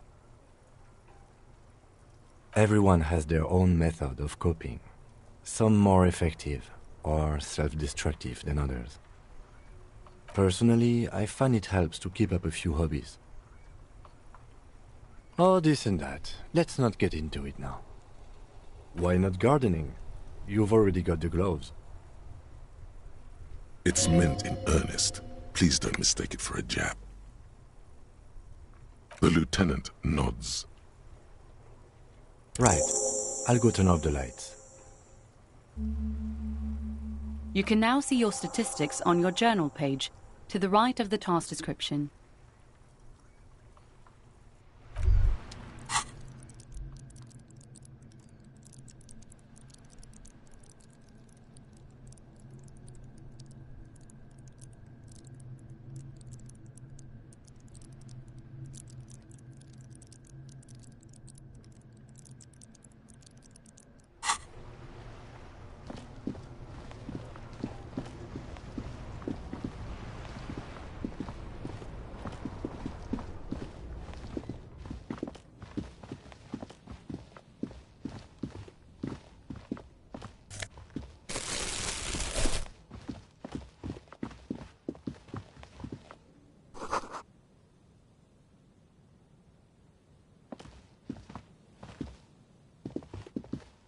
A crumpled billboard reading, Samaran butter soaks in the canal. 2 ugly lines mar the bright countenance of the blonde boy depicted. The sign billboard has fallen on the waterlock, keeping it open, and thus out of order. Whatever it is, the boy on the billboard seems very happy about it. Goat milk butter. The Samaran terrain makes it easier to raise goats than cows, and the local goat farmers produce high-quality meat and dairy staples that add variety to other nations' diets. It's an acquired taste. Judging by the size of the impact and the parallel lines of burnt rubber, the cause was probably a motor vehicle. These look like the same tire tracks I saw earlier, in front of the whirling rags. Side slip marks indicated that the vehicle was traveling up the crater at 35 kilometers an hour. The black marks on the roof indicate that the vehicle vaulted from the crater to the roof of the shack. The panel served as a takeoff ramp. The vehicle soared through the air, hitting the billboard and upsetting the posts. Then it continued its flight, taking the billboard with it. The sign broke the vehicle's fall into the canal. The salmon and butter billboard still looks freshly painted, suggesting it took the plunge recently. Within the past 72 hours. Still speeding, the vehicle made a loop and vanished into the fog along the coast. There are two good candidates, the Caprice 40 and the Linear G22. It's about the right size, and the tire marks look like they came from the skinny tires frequently found on that motor carriage. The Caprice 40 is a very popular model, with bank clerks, topping pie delivery drivers, secondary school teachers, cops, strippers dressed as cops, undressed strippers. Very sturdy but light motor carriage, more likely than most to survive that jump. The Linear G22 is not a particularly popular model due to its peculiar proportions, which the manufacturer's design team probably thought about for too long. You'd have to follow the tracks to be sure. The lieutenant looks on, waiting for you to wrap up your analysis.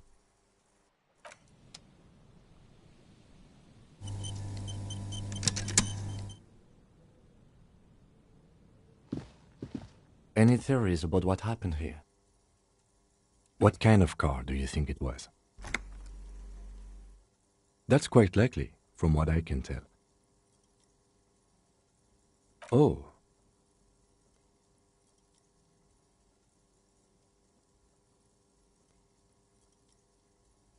We are not traffic cops. Should we get back to the murder?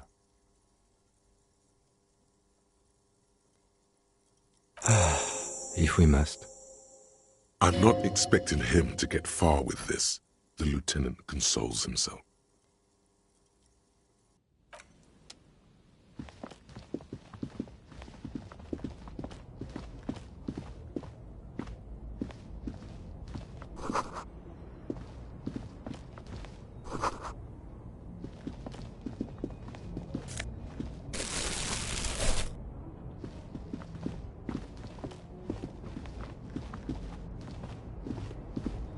There's a pile of cheap... You like sunglasses, officer?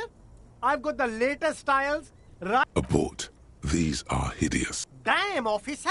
They're perfect for concealing. It's going to be very difficult. No, you are definitely not buying those. Are you sure? But they look so good on... These are all boring. Those UV stickers are almost certainly just there for the show. These are all first-rate sunglasses. Premium design, super material, very cool. UV resist. You see a Samaran street. The name Sileng is embroidered over here. Happy shopping, officer. Everything's cool. You're very cool. Bang, bang, bang, bang. You're right, officer. 100%. No playing around then. You see two lowly. I can see you've a taste for luxury. A pair of found... Those sneakers, mister. Only? That's madness.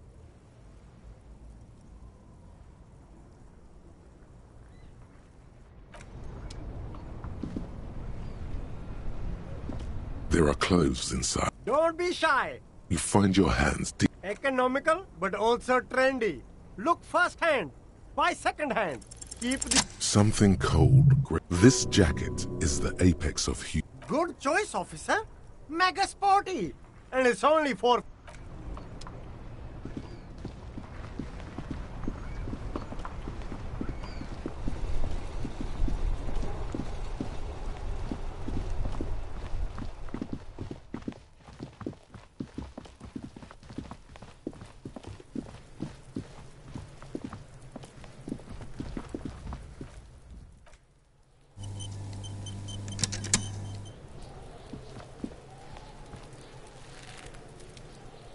The man before you is naked, but for a pair of underpants and white boots. His skin is...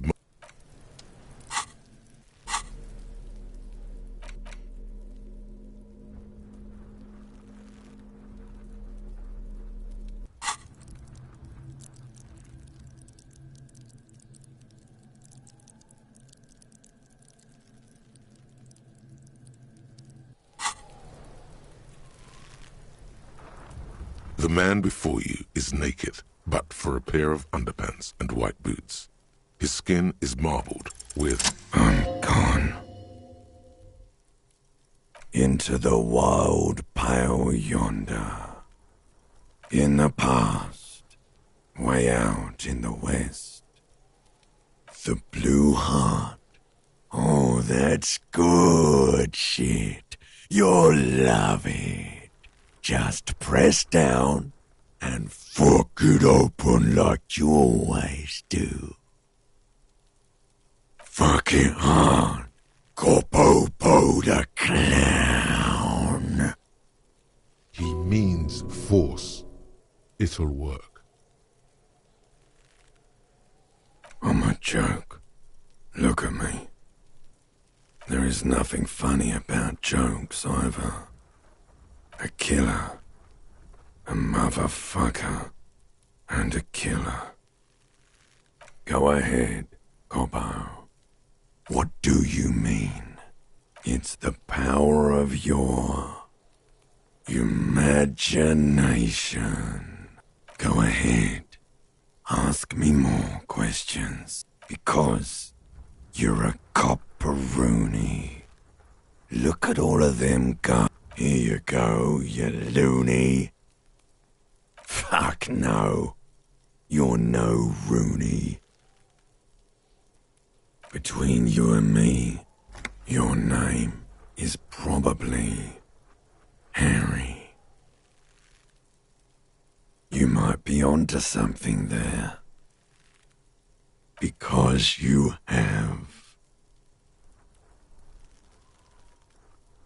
Do I remind you of someone?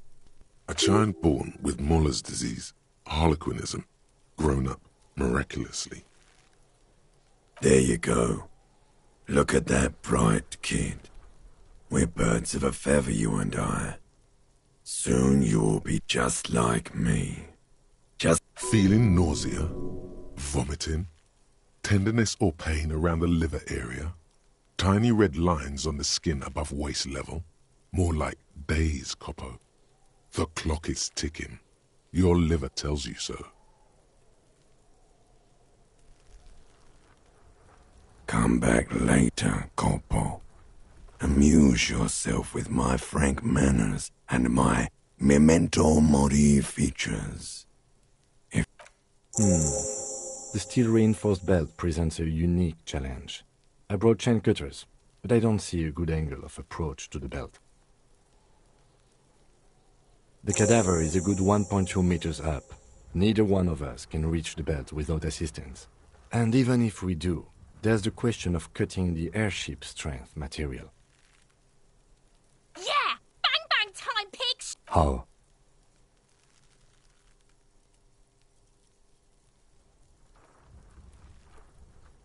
It absolutely will not, officer. That's not how physics work. Yeah, now we're talking. They'll miss! The pigs will miss, Kuno.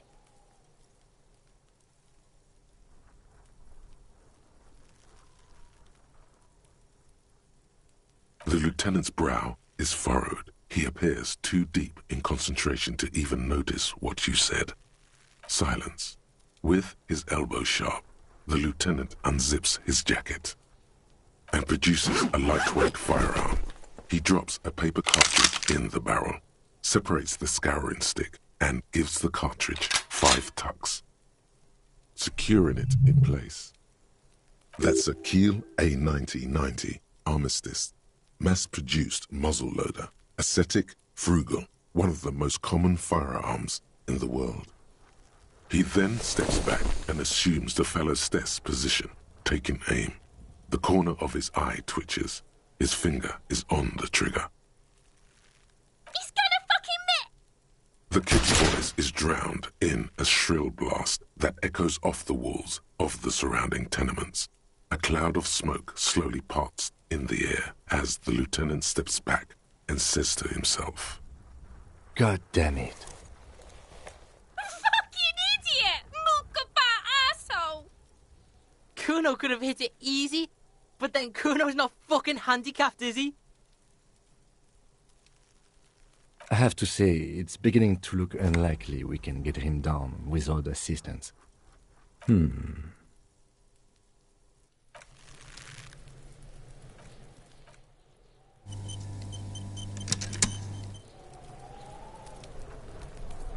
man before you is naked, but for a pair of underpants and... Yes, we do. It's bad as it is, us shooting firearms like punks. Go ahead, I'm not stopping you. Just don't lose it. They only have one gun! This is the sorriest pair of pigs Kuno's ever seen. Yeah, take it, you fucking banani boika! Take it and shoot yourself in the mouth!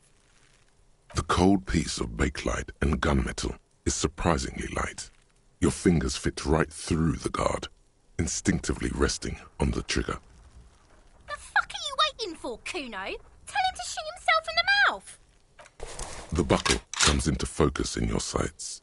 You stand with your feet planted firmly in the ground and your left hand supporting your gun arm. Why don't you just shoot yourself in your mouth? At least you won't miss. Your field of view narrows. The branch slowly moves, becoming entirely two-dimensional.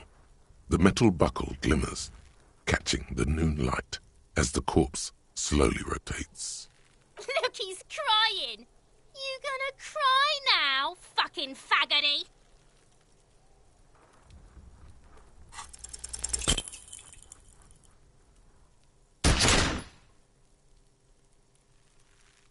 A plume of smoke erupts from the barrel. Your hand goes numb.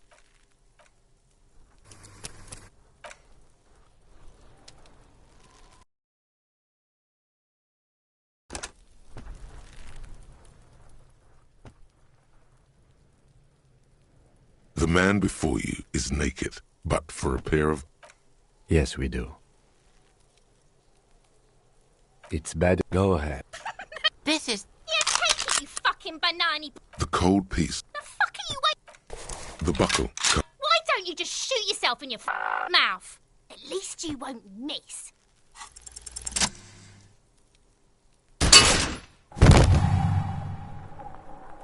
The buckle explodes into tiny pieces, coming loose with a whir.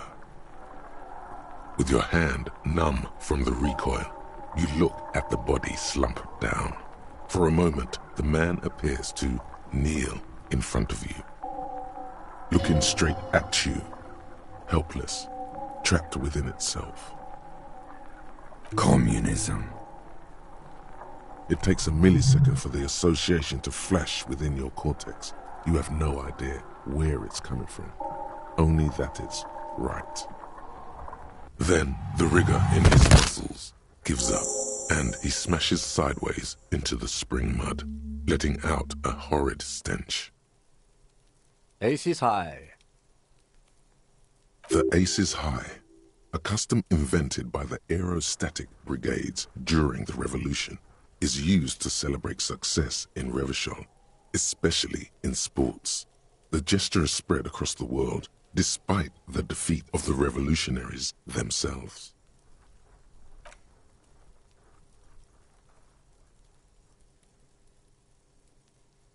The lieutenant takes a little hop to perform the customary salutation. Your palm hurts from the slap. It's precise and down to the point. I knew these guys were We will perform a field autopsy and determine the cause of death. But before...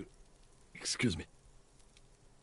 It looks like I feel like taking a break from the stench. I'm sorry to interrupt the jubilations here. Just a little breather before we do the autopsy.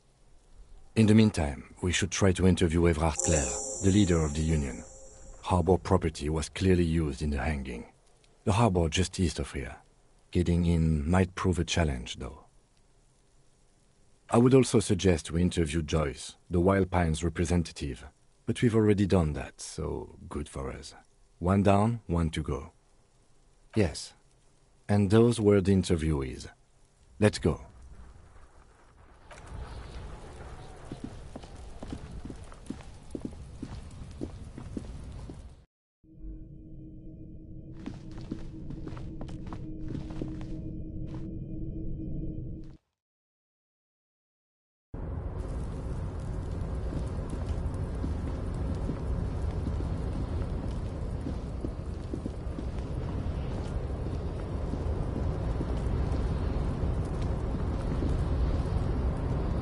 A tarpaulin cloak is still caught on the railing.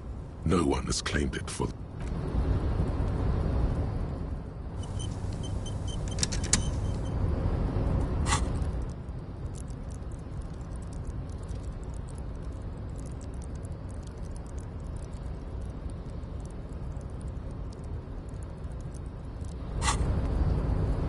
A tarpaulin cloak is still caught on the railing. No one has claimed it for their own.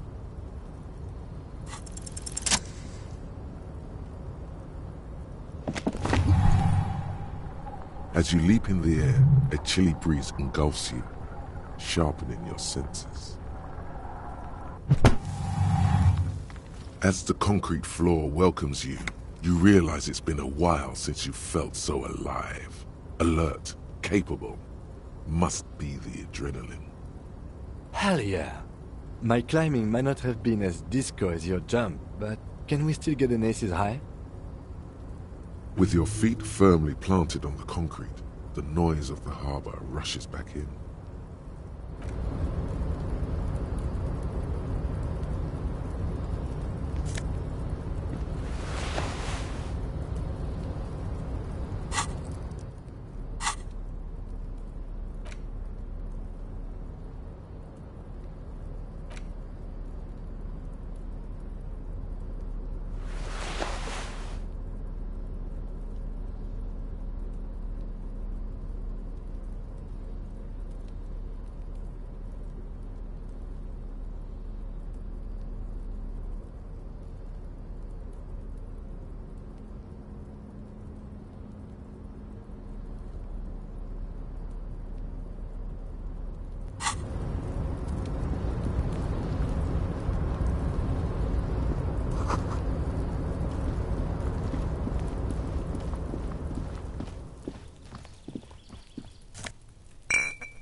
This is the night watchman's booth. The name on the door reads, René Arnaud. Listen, it's okay to take a few minutes to yourself. Sit down and have a breather. If you must. But please hurry. We are pretty easy to spot up here. Nothing incriminating catches your eye. The cabinets are clean and their sparse contents meticulously organized. There's a framed photograph on the table. It's a black and white photo of a young couple out in a street fair. The man, René, is dressed in a Royal Carabinier uniform. The girl is young and very pretty. She is smiling playfully at the camera. Why did you take that picture of René?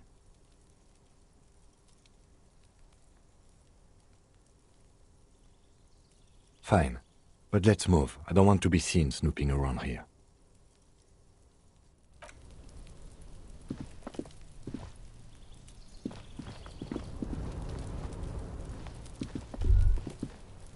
All those empty wine bottles and cigarette butts on the ground. Well, they went through 6 bottles of potent Pilsner, 3 bottles of Commodore Red, and almost 4 packs of cigarettes. Well, yes, I think we can say with relative confidence that it was you.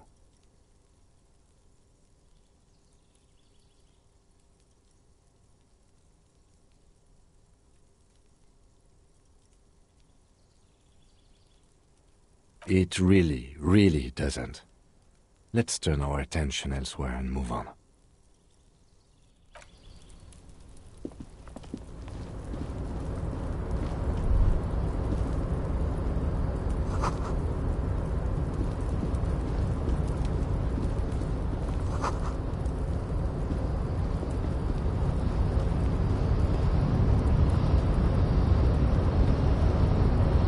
Rusting control panel with several knobs.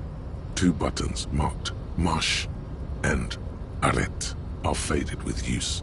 It seems to control the large crane above. A container is attached to its hook block. Marche. On. Arrête. Off. With a loud grind, the crane shifts overhead, moving a massive metal container through the air.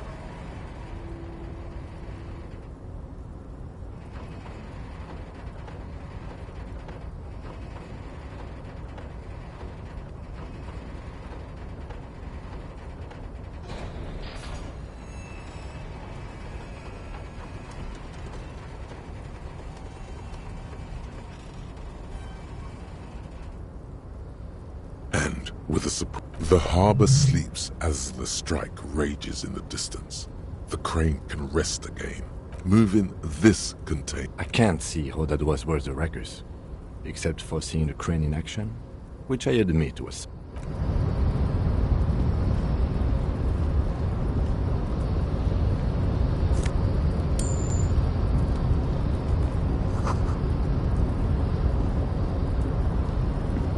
Before you stands a cargo container. Just one of... You do? Because I don't. There are a million containers here. Why are you fixating on this one? You just picked one out because you wanted to interact with a cargo container. We're not here to interact with container. No reply. You attempt to turn to your left. The lieutenant considers your actions with some puzzlement.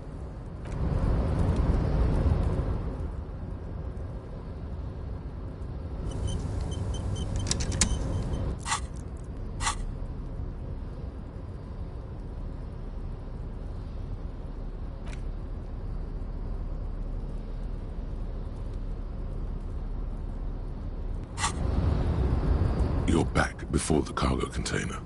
Its drawer has not lessened since you were left. Why are you even trying to open a door with rhetoric? Why are you what? Now is not the time to get philosophical, detective. You can do that after hours.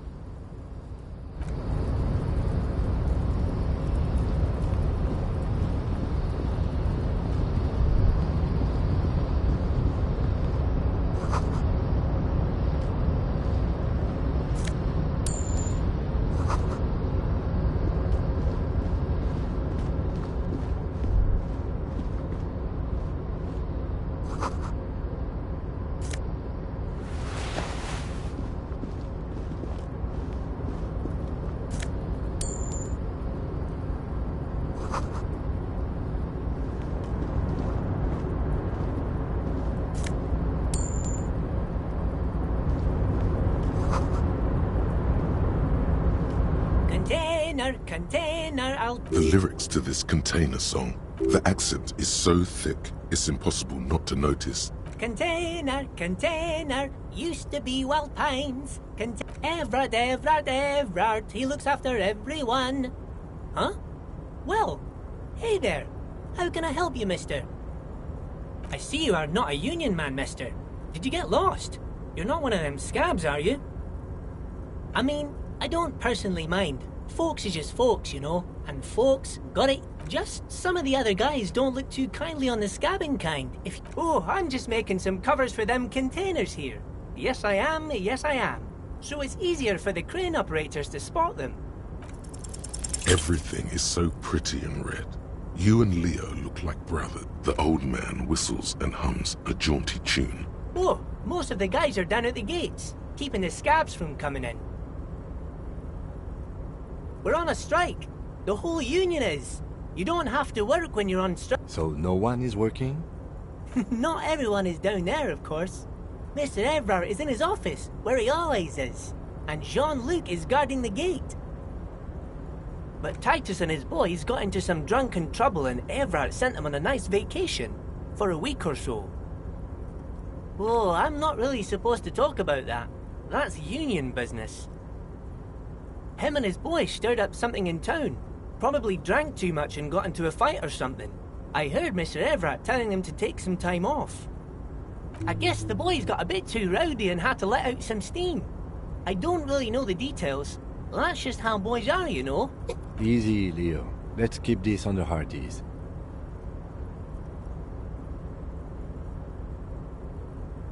Too late. Leo's mouth is still moving, and the word now he's talking about some drunk sawmill owner who... No, he already switched to a prized fishing rod he apparently owned at some point. You know what? Just cut in there with your questions. Oh, you want Mr. Everett then? He's an awfully nice fellow, he is. Guys like Mr. Everett and Mr. Edgar, his brother, are... Oh, Mr. Everett is where he always is. In his office, of course. Bye-bye now.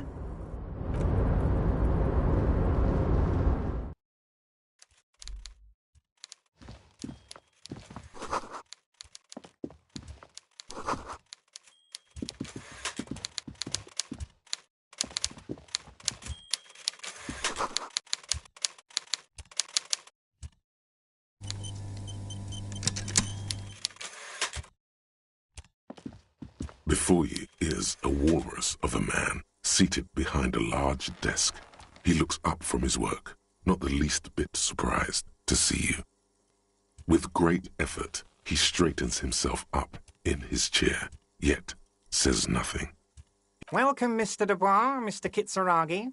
It's good of you two to stop by. Please, have a seat. I'm Everard Clare, head of the Debarders Union here in Martinez. I'd offer you my hand, but unfortunately my health prevents me from getting up. You understand? He looks extremely comfortable. The tiny folding chair, on the other hand, looks like a torture device. You go ahead, detective. Whatever he has in store for you, it can't be good, he thinks. I'll do my best. Forget about that. What's with this Dubois stuff? You're getting some seriously bad vibes from that name.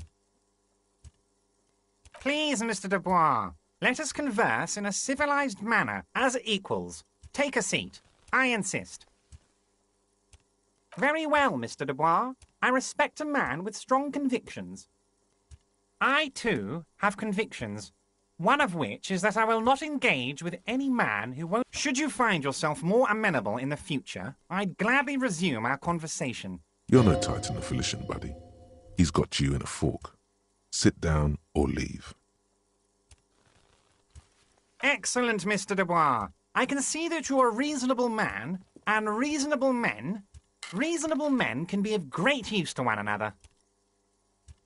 So tell me, how can the head of the Debarders Union help a representative of the Revachol Citizens Militia today? The chair you're sitting on has got to be the most uncomfortable chair in the world. It's violating your backside. Oh, by the way, I heard you got a rather rude reception from a certain Lawrence Gart. Some people have no manners, it pains me to say. This should take care of that nonsense. It should be sufficient to cover your expenses for a few days and patch over your differences with a cafeteria manager. Go ahead, take it. Wow, that's 25 real. That's good money. You need it.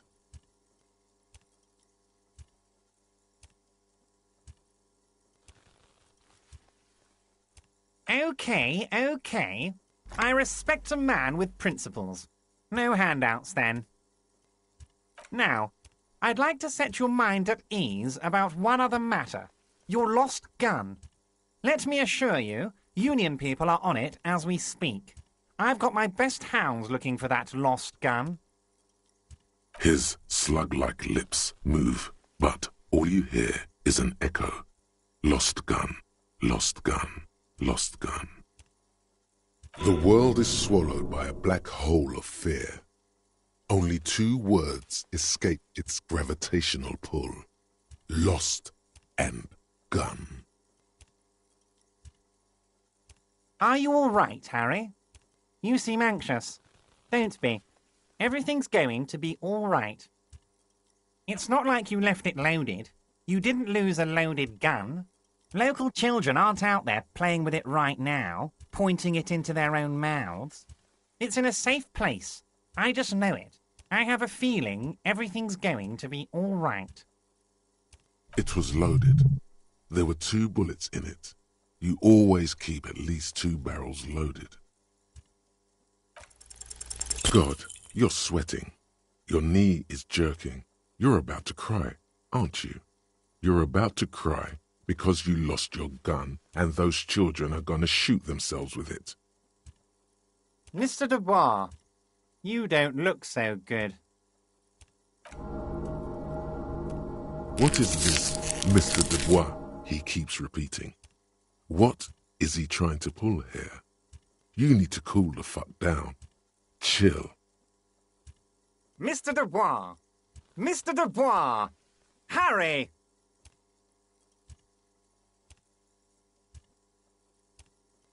Mr. Dubois, are you okay? Can I get you a glass of water or something? Are you having some kind of medical emergency? Maybe you could use your hands somehow, in a kind of throw-in motion, like you're throwing that Mr. Dubois act right back at him. He's Mr. Dubois.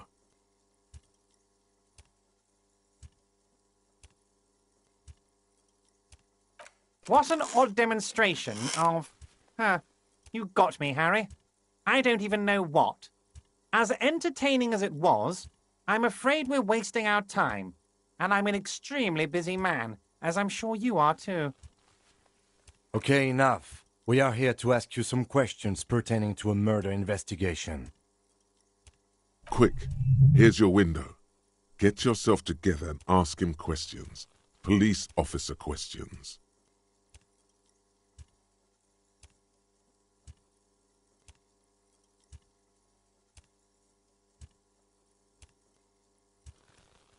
Oh, of course. That's your main thing here. That's why you're in Martinez. I know everything that goes on around here, and I would love to discuss it with you. I mean, it's no secret that the lynching is connected to the strike. So much to talk about. Honestly, it's been weighing on me so heavily. I understand you need to interview me. But there's a thing that's been keeping me up at night. I want to talk about the hanging. I mean, if we could just calmly talk, exchange information, we could blow this thing wide open. Yes, that sounds good. Let's do that. But I can't think straight with this thing weighing on me. You're police officers, aren't you? I have a crazy idea. You guys are basically door-opening machines, incredibly talented at opening doors. Oh, you're being too modest, my friend. But don't worry. This annoying thing I have is completely legal. I just need you to open a door. The stars aligned into a cosmic frown here. He has your fate decided. Bide your time, however, and let the stars continue their course, and that frown shall turn into a smile. Only if you play along. Oh, no one's. It's just a weasel. A weasel lives there. Nothing for you to worry about.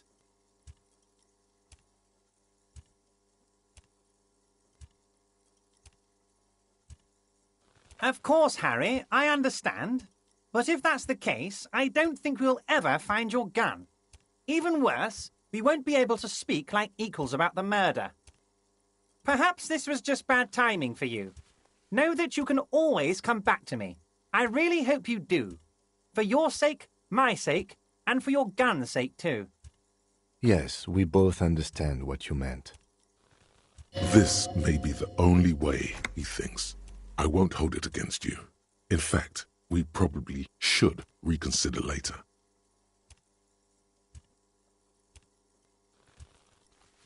A fantastic change of heart, Harry. Go talk to Manana down by the gates. He'll brief you and give you the key. And just like that, it's happening. The roller coaster is moving. Just open one little door. You don't need to go in or anything. I just want that weasel to come home and see the unlocked door. That's it. Anything else we should discuss? Wait.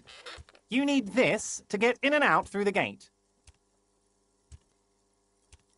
Here. You're one of us now. A real red and white Union man. Take care, Harry.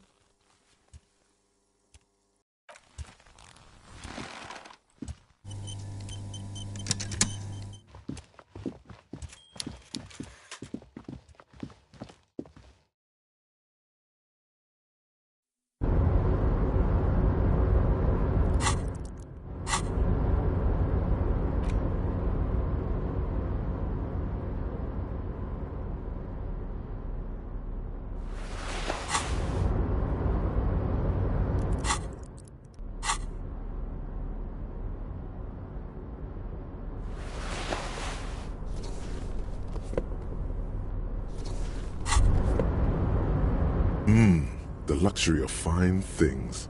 Just look at those black monk straps. Beautiful things give you a rush. Remember, when they come to take it,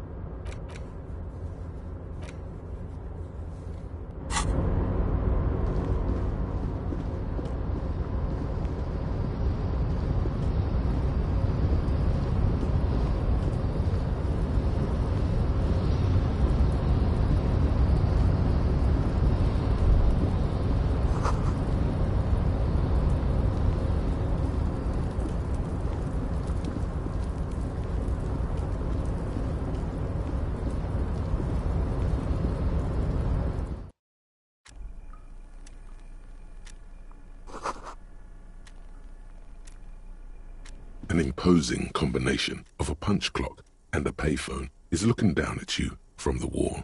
The machine swallows your coin and seems to be waiting for your next move. Your fingers run over the dial pad. 005. That's the dialing code for Revachol. 4952, and a moment of hesitation before entering the final numbers. 993. Calling. Calling. Still calling. Then... Video Revachol, 24-hour video rental. You rent 8 and 10mm film for home use. This is Lummy. How may I help you? Video Revachol is a 24-hour video rental. We rent 8 and 10mm film for home use. This... No.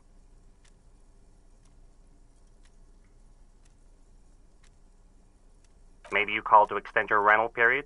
Do you need to extend your rental period?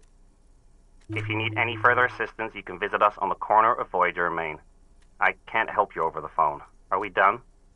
On the corner of Voyager and Main, a large neon sign hangs on the side of a building.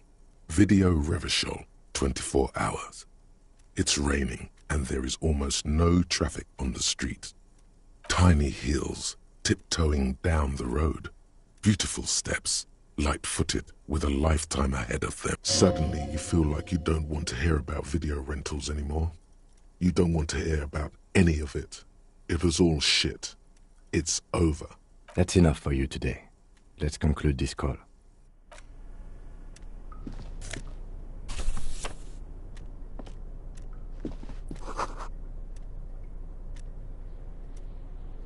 On second glance, it's unfortunate for the Union to just leave the paper. Let's see what's inside. The drawer opens smoothly. Hundreds of documents containing logistical data and the same materials being handed over. It's hard to make sense of this thicket of company names, dates, quantities, and percentages. You try to focus. Whatever's hidden here is hidden well. Concentration isn't enough. It appears to be a to-do list. Remember, Leo, Everard's shoe. All items on the list have been crossed out, and the note itself is crumpled. One of his aides must have left it. Nothing in... The special borscht seems a bit odd in the list. What is so special about this borscht? Code for drugs? Remember, Leo, Everard's shoe. All items on the list. The drawer slides.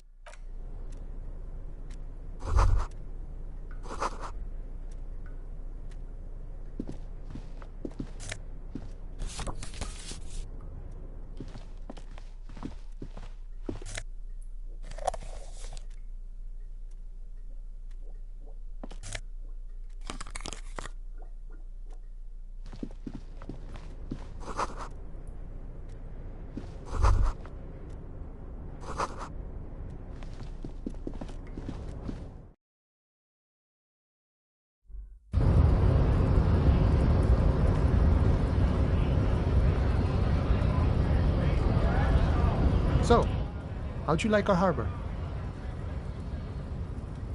It's but a rest area on the path leading across open plains. Right, you talk to the boss, eye to eye, like men of the plain. If you... A key, huh? What door is this key supposed to open? Of course, I got you. You don't know anything. I got that key right here. And let me tell you, it's mighty good of you to help us out during the strike. Working class solidarity, as they say. Oh, so the none of the above type, are you? I get it, I get it. I like to keep my distance too. What you're looking for is a basement door behind the greenhouse. That's behind the whirling in rags. That's all I know. Our organization is what you call compartmentalized. Means we... Okay, but where did you get the key from? The janitor gave it to me. Nice fella. We talked about none of this mess we're in. This jiving and juggling. What's it for? I'm more of a philosophical dock worker. I like to talk about the big picture stuff. Who I am, who you are. Who he is, and what they're fighting for. This is interesting. The mercenary, eh? Who could have killed him? That's indeed the question. Why even do such a thing? What a thought! Why would noble workers resort to such a thing? Unless your dead guy was an enemy combatant. He was an agent of the opposition. But I ain't the murdering type. But that's just me. Large organ... Understood. This has been of limited... No problem. I wish the best to you and your...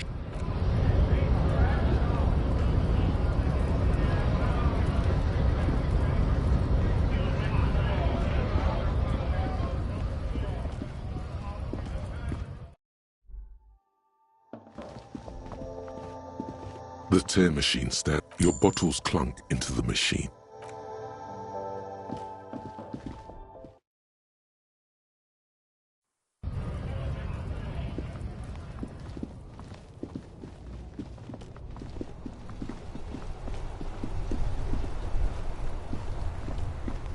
Inside, you see a set of steering levers, a radio microphone. This is Precinct 57. How may I assist you?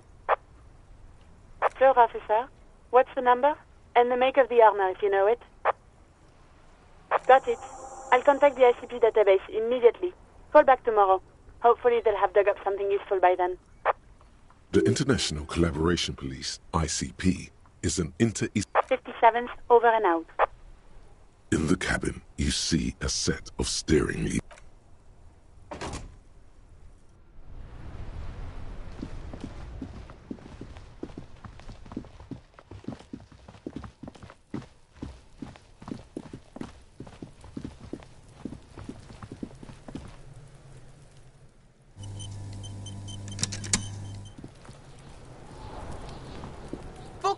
Kuno care? Shitload, pig. What's your question? Don't tell the pig shit, Kuno. This is where you quickly ask him questions. Real cop questions. Like, Kuno doesn't give a shit about the armor. Kuno's fuckgimp's got one big thing wrong with him. Look at him. Fucking growth hormone shit. He's a giant. The armor's too big for any man. Kuno doesn't give a shit about that freak armor. Kuno tried to get the helmet on. It was too big. Kuno kicked that shit in the sea, rugby style. That shit means nothing to Kuno. Yeah, that shit means nothing to Kuno. Kuno doesn't give a shit about material shit. Kuno's a fucking monk. You wanna fuck on someone about that armor? Go fuck the mustached union fuck. The jolly troubadour. Yeah, cocking boot. You know that jolly union cow fucker? he means Manana, the laid-back striker at the gates. Yeah, he's the one you want to talk to. He's fucking crazy about that. Yes, this troubadour has it. You can feel it. Kuno's fuckgimp. Kuno uses the fuckgimp for target practice. He could have just said he doesn't know. Yeah, it's fucking okay. Gotta have a gimp for rock practice. Don't ask the pigs for permission, Kuno. Probably climbed. Kuno was busy down the road when that shit went down. You heard Kuno. Kuno wasn't even in Martinez. Kuno wasn't in Revachol. I don't know. Some fucking... Mesk or I don't know. Some other place. Night City. Kuno was in fucking Night City. There is no Night City anywhere. That sounds like the name of a... Kuno gives this info out on a need-to-know basis. And you... Thanks, Kuno. That's one name you can now cross off. Just a couple of pigs sniffing around in the dirt. That... Yeah, you tell the faggoty, Kuno. You're testing... Get lost, Right, pig. This is where Kuno plays with his little wooden choo-choo. What do you want with it? Yeah, Kuno doesn't know shit about that. That shit is beneath Kuno.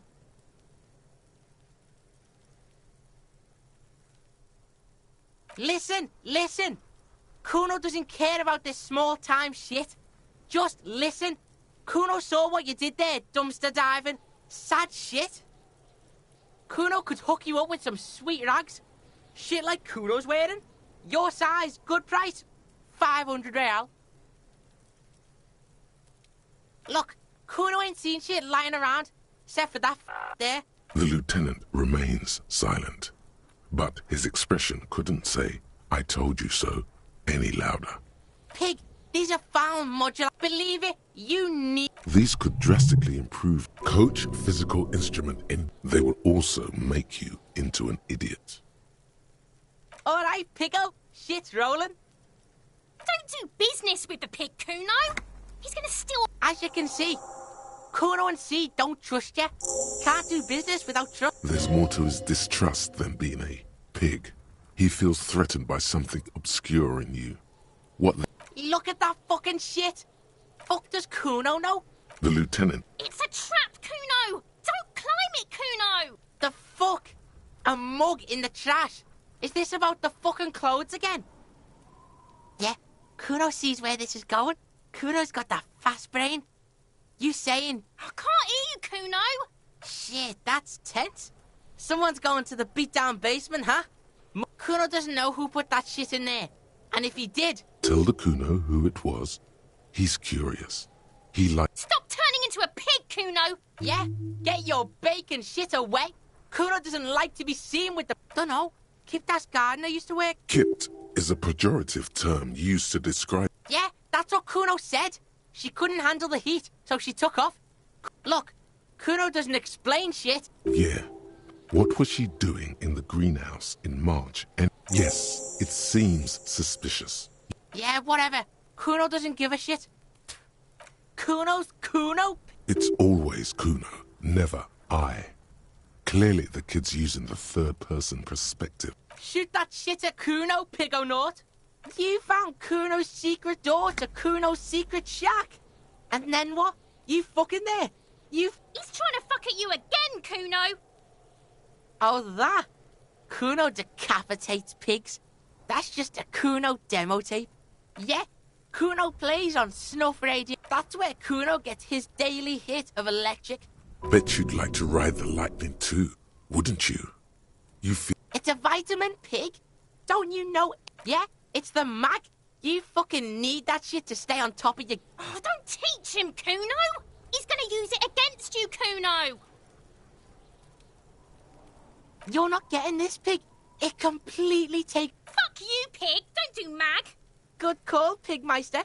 Don't come and talk to Kuno. Kuno doesn't fucking...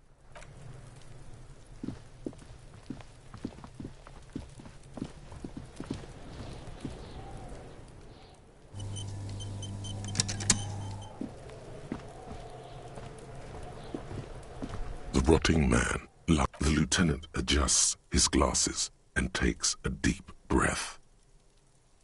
Shoot, Looney Rooney. Come back later, Corporal. Come on, officer. You know what a field autopsy is. You've done 100 of them.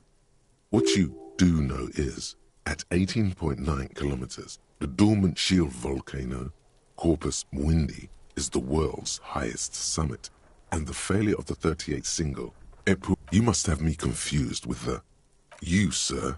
You are the... There truly is a time for everything, even for yellow gardening gloves. However, they are lacking hygienically. I'll ask you when I need you to. For the most part, maybe I should handle the contact and... That's right. The dead man stares in silence as you crack open. Above those, an 11-field info form needs filling out first. It begins with... That's you. Not an energetic start to an autopsy, I agree. Pig's messed up. Kuno feels pity. Just leave it empty, officer. The corpse lies there, indifferent to your retrograde amnesia. KK57-0803.0815. KK equals Kim Kitsuragi.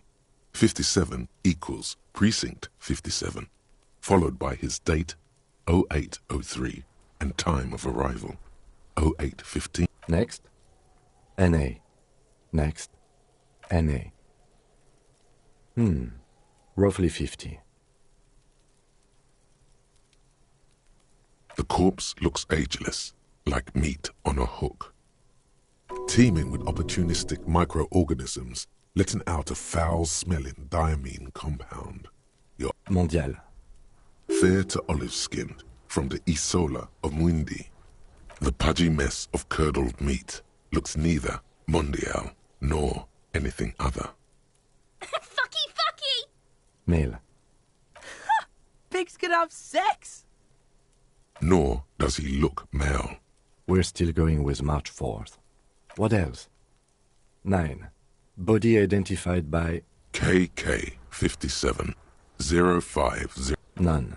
At least not after the initial examination.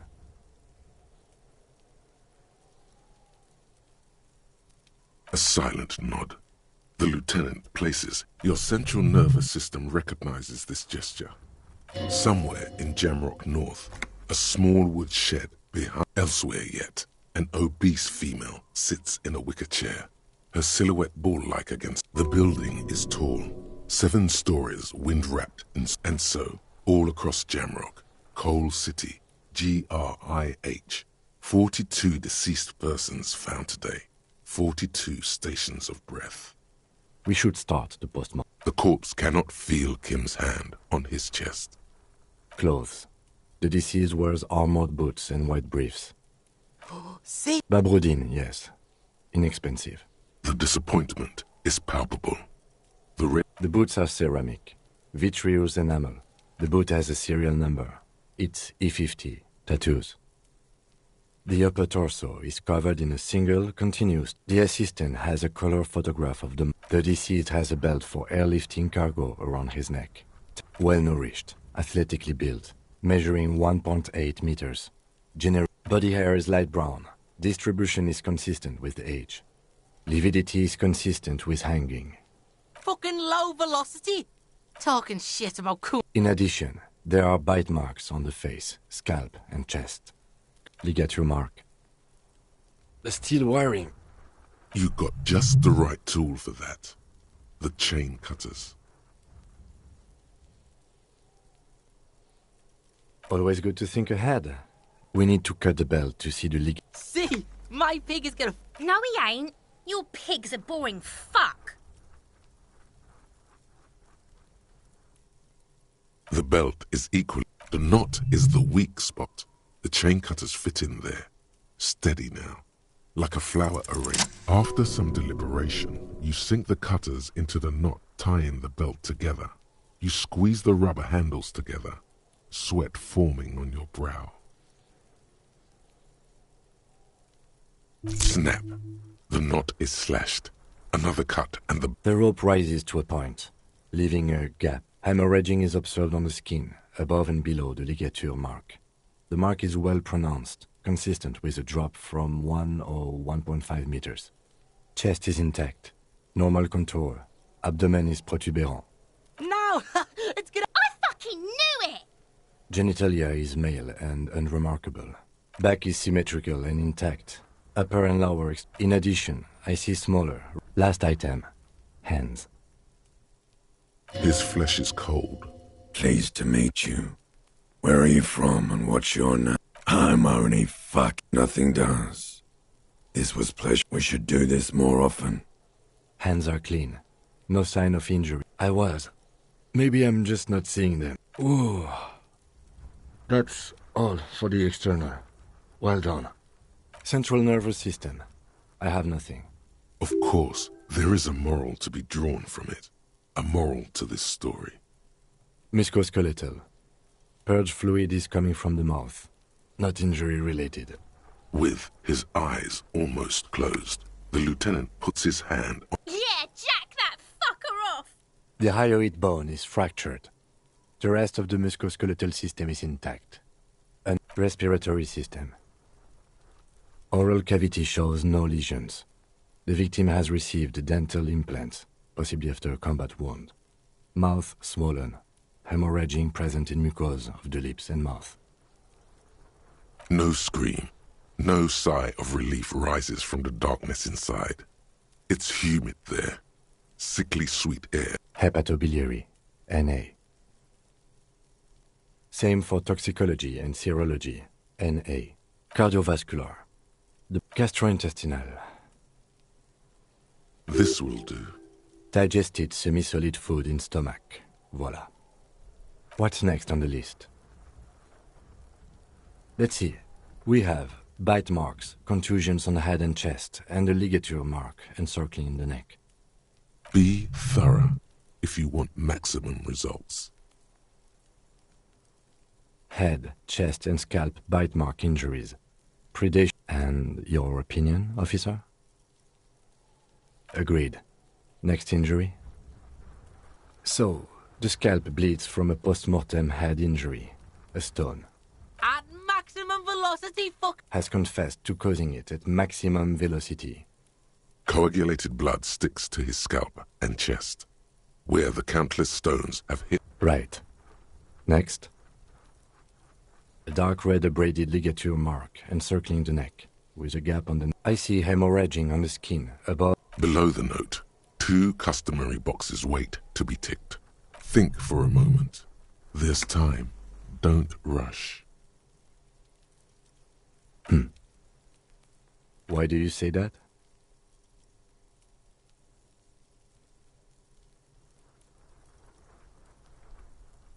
Did you? I'm not so sure. I thought we could establish the cause of death here, officer. Now I think we should leave it empty. At least for the time being. If we don't like it, I can always amend this later. Let's wrap this up. I pronounce this field autopsy over. It was an irregular field autopsy. We did not establish cause of death, which is supposed to be the goal of an autopsy.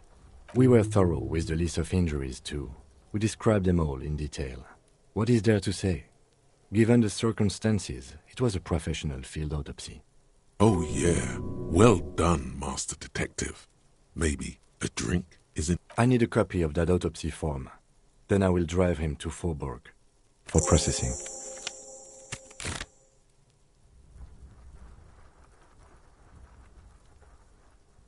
Okay.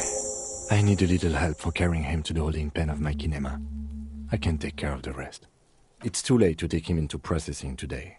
I'll take him first thing tomorrow.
This door is made of metal. No one answers. We should return tomorrow.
Hello again, officers.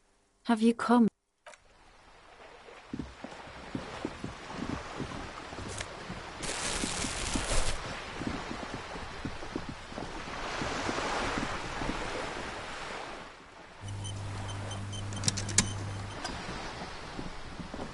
You're back.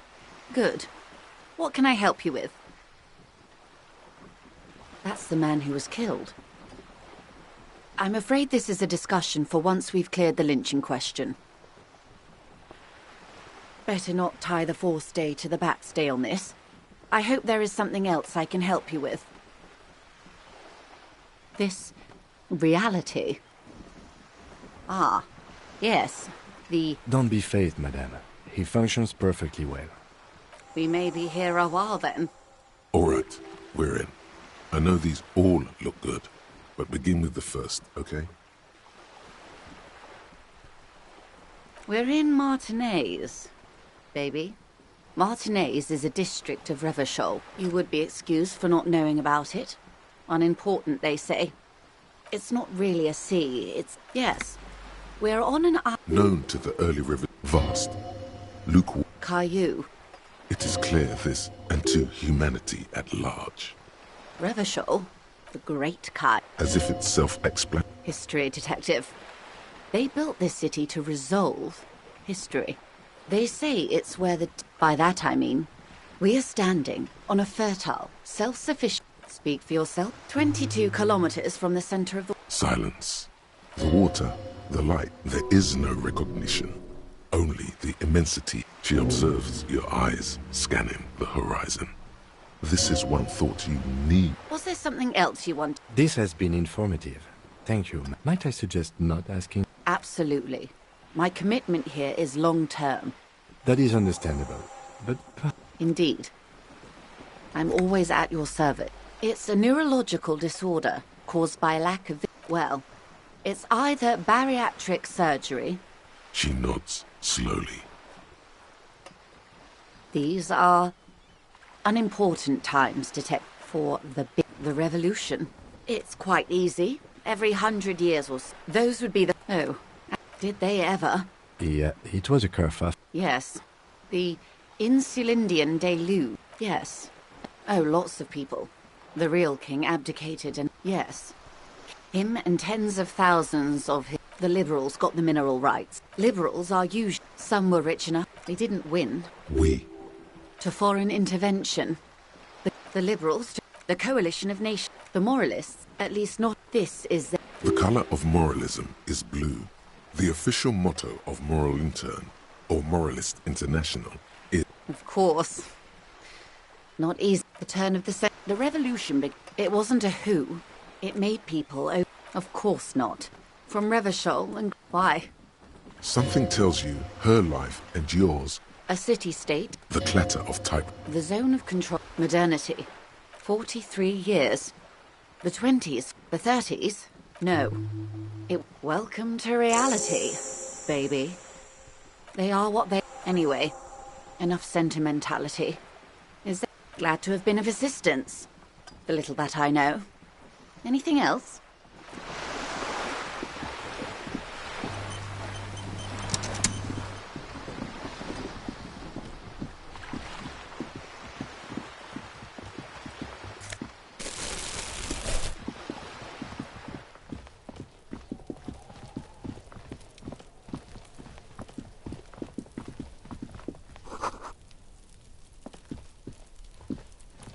This must be it. The Royal Lion. Guillaume's kitten. You knock silently. I guess no one... The leather upholstery is worn. In fact, it's oddly... Let's be honest. This isn't what I joined the RCM for. But apparently, working with the local union boss to get info on an investigation is not something I'm squeamish about. The lieutenant merely nods in response. You try to be as silent. Finally, the door unlocks. Only curiosity could account for... As you hold the open door, you can...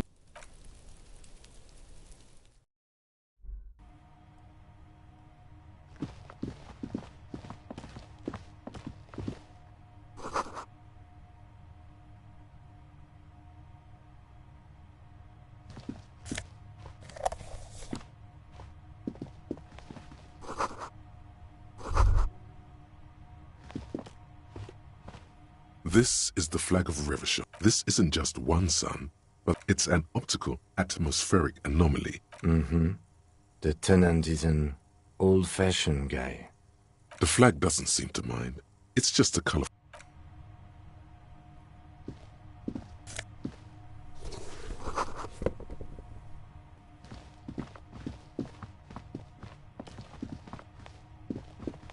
A row of mugs sits on the shelf. A little ring. Though cheerful, the lieutenant picks up one of the mugs. I'm beginning to feel better about breaking into this man's apartment. Yes, your broken mug friend. There's the missing tin soldier. Whoever lives here might have used the wordings and now they've drawn the ire of the Union. An interesting little clue. Perhaps you should break into apartments more often. Who knows? I'm not expecting too much from these clothes in the tree.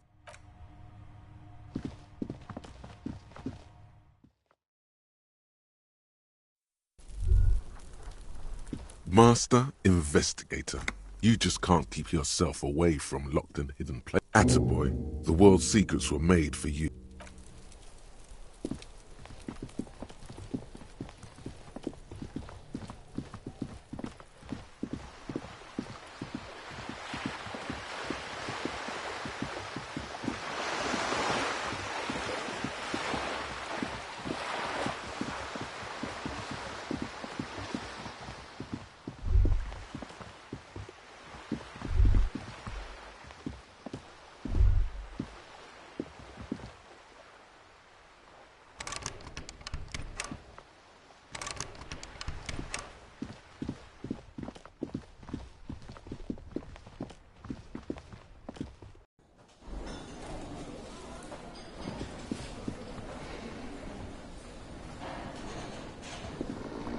worker isn't a deep. Perhaps he's on his way to where you just came from, into the primordial darkness.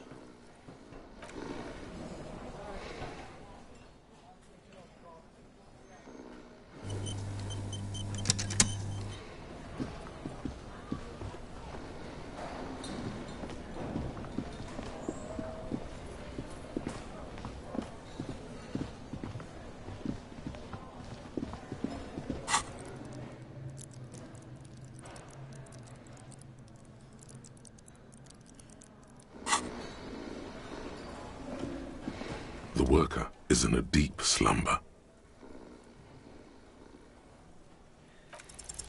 The worker continues to nap, undisturbed.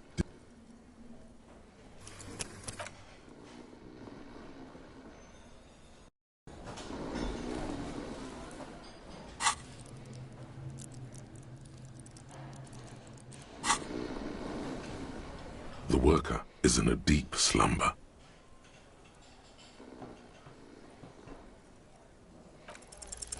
There is only one way to awake this bone idol from his slumber. Why the yelling, man? Looks like a Sow descendant. A lot of Sow dock workers around. Wait, what? I was just sleeping. What do you want, officer? Yeah, what about it? You know, people die here every day. Someone's found in it. If someone has decided to die on top of a tree, then how is it my concern? I can tell you this. Trouble's ahead. You have a pretty solid feeling that the man's not just mouthing off. He's strong, but even he has You heard what I said. The lieutenant gives you a little. So Union people think he was a killer, he thinks. Even sleepy hair. This doesn't help a lot, but it's something. Good work, detective. Indeed. Help yourself. Thank God, no. Brilliant. That's the name of my employer. He doesn't sound too enthusiastic about this. How's it going? Haven't you noticed what's going on outside? Good. Then you understand the gist of it.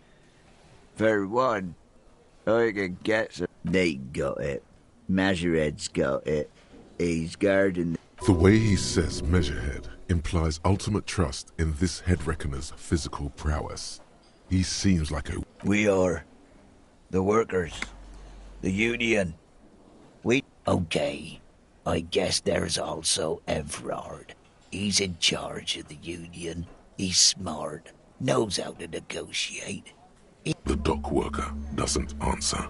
His head is already...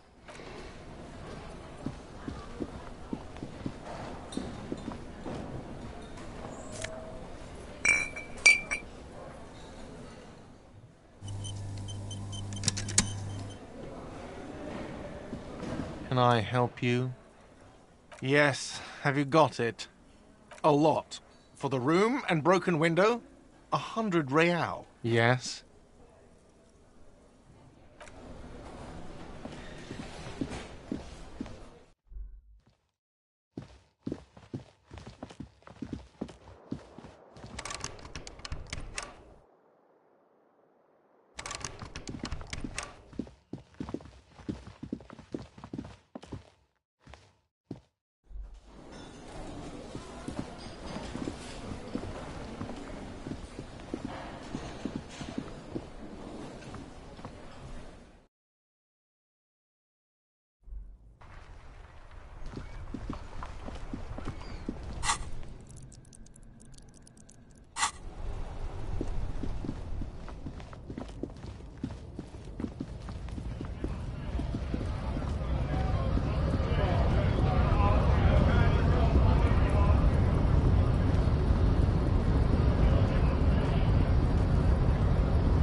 Mr. Dubois, a pleasure as always. You don't have to sit down this time, since you've already sat on that chair. I'm very glad to hear that, Harry. One question. You didn't actually happen to stumble in and see what's inside the apartment, did you? You're right, Harry. You only had to unlock the door, which you did. So we're all good here. Now let's get down to brass tacks. It's time for men like me and you to figure out who's killed who and why. By now, I'm sure you've figured out who the dead man was working for. The bad guys. Harry, this strike is the culmination of many, many mistakes made by the Wild Pines group. You mean our victim? A security contractor? Can you imagine that? Workers, I'm talking beasts. Hardened killers from proxy wars in Yisut, Semenine, Saramaritsa, you name it, they've done it. Raping, killing, burning villages, everything they did there, they brought over here. They want to turn Revachol into a third world slum. Now, I haven't personally witnessed the brutalities out there. I have the luxury of staying in my container, you see. If I need to go somewhere, they just move my container. About my fun container? It's a hoot, Harry. Who knows? Maybe you'll be in here then. But enough about me and my container. The killers the company hired, I think there were 3 of them. One of them got downright suicidal. Getting drunk, violent, a little rapey. Even their own negotiator couldn't control. By negotiator, you mean? Harry, what you need to realize is, we dock workers are not pushovers. We got grit, Harry. This whole neighborhood does. Push us hard enough and we push back. And when we do, we push to kill. Potentially, Harry, potentially. There's a militant wing inside the Union. A group of people whose duties don't involve manual labor, but peacekeeping. They're like you guys. Idealistic people who want to make sure bad things don't happen. So these idealists killed our victim? One day Titus Hardy, leader of this peacekeeping faction, comes up to me and says, "Boss." He probably worded it differently, but that was the idea. Sure sounded... Aren't you worried we might arrest them for... Oh, I'm not at all worried about that. These are not the kind of men who get arrested. They're Martinez boys, tough and gritty. I'd like to see the man who takes them in. Besides, I sent my lawyer girl to look after them. How do I know? Let me tell you about these people. That's their M.O. Last winter, some poor workers in Terminal E went on a little strike. The company sent in sediment. These guys turn up and start beating people. Tell you what, Harry, I wouldn't be surprised if we got the same mercenary company. So you believe the scabs were organized by the sick... You said it. Hell, one of those guys looks big enough to take down that proverbial elephant. That does sound quite unlikely, yes. The big guy leading the scabs at the gate is... Oh, Liz is a bright one. I paid for that law degree myself, thinking it'll probably turn her all fancy. But hell, Harry, Oh, they are simply fine young men, all 7 of them. Old Theo used to run them, but things really kicked into gear. Interesting. Who's second in command? They're almost all of them great guys, born leaders. Whatever happens, work with them. Hell, interview them. But don't fight them. They really are. You know what, Harry? I got a feeling they're gonna The lieutenant marks something in his notebook.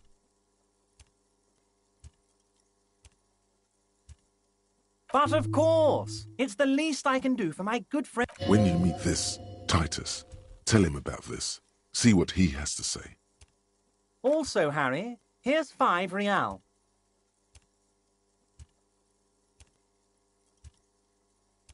Oh, I wasn't offering it to you, just holding it out there. But I'm willing to share information. Was there anything else? Was it a good talk? I'm not sure we made much headway here. I was hoping we'd bust the case wide open. Heck, I even wanted to tell you what I really want to achieve with the strike. I don't know what happened, Harry. I wanted you to feel like Mr. Martinez. And, of course, I also wanted you to find your gun. But it's like I can't completely trust you. Yet. Yes, Harry, it's like I can't fully trust you if you're not a man of the left. I want to, but I just can't. A man of the left. So you have to be a... He's been hurt. too much in the past, by men who aren't social democrats.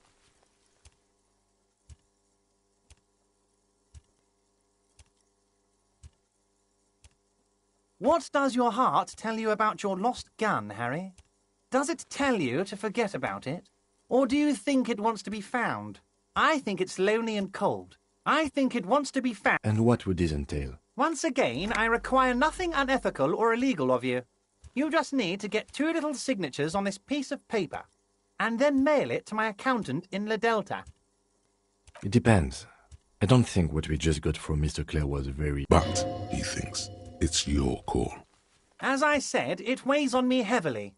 But once we get really talking, I'm glad you asked, Harry. The Union is going to build a modern youth centre in Martinez. There's a nameless little street on the coast with some old houses. On the coast, Harry, across the canal.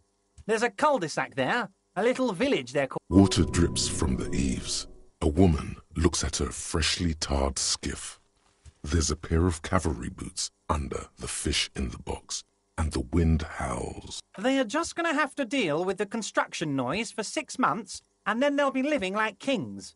Right next to a fancy new youth centre, designed... You bring joy to my heart, Harry. Such a pleasure to be working. You need to get signatures from Isabel Sadie and Lillian Carter. The cul-de-sac is right past the pawn shop and across the canal. I hear there is some trouble. Once you have the signatures, mail this to 13022 La Rocca in La Delta. Then we can talk about your gun. Of course. Let us dispatch with the formalities. That's what the hanged corpse called you. Harry. My God, so it's true. I didn't want to believe it, but you are a fantastic scientist. I think the odds of that are very low. So good to hear that, Harry. Apparently my sources were wrong. However, if you did have a spot of memory trouble, I could help you out. Words flow like a river of honey. Are you trying to tell me you've gotten hold of some... Mr. Kitsuragi, would you mind? Me and Harry are talking about his lost identity right now. It's Harry. Harry Dubois. Don't be silly, Harry. Harry Dubois... Mr. Kitsuragi doesn't seem even slightly empathetic to your memory loss, Harry. But of course, Harry. Your precinct is the 41st and you live in Jamrock. You're a Jamrock boy. A long way from home, but that's okay. Family? Harry, you're not a family man. There's not one peep of family in here. Unless you think you're a family man, do you strike yourself as a family, Harry, is the most important thing in the world. Well, Harry, if I were to sum you up in one word, it would be apologetic. Yes. You seem to be. A lot of the time. But right now... He's probably just making a guess based on your recent activity in Martinez. Ah, this? I find that very suspicious. I'm afraid this is meant for Union eyes only, Mr. Kitsuragi. I'm sure you understand. Please continue, Harry. As you look at the folder, Everard covers it with his hand and pets it. He's hiding it from you because it's not a real... Okay, Harry, you got me. This is from the Census Bureau, not the RC... He got the name from the Census Bureau. Yes, Mr. Kitsuragi, from the Census Bureau. Like I said, now I'm actually a very... That means he doesn't really know anything about you. A pity. The mystery of you. Yes, that's what I said. Try to keep up, okay? Let's move on. See you soon, Debardeur. Just kidding, but not too much. What's this? We're getting reports of normal, reasonable, temperate, political opinions somewhere in Martinez.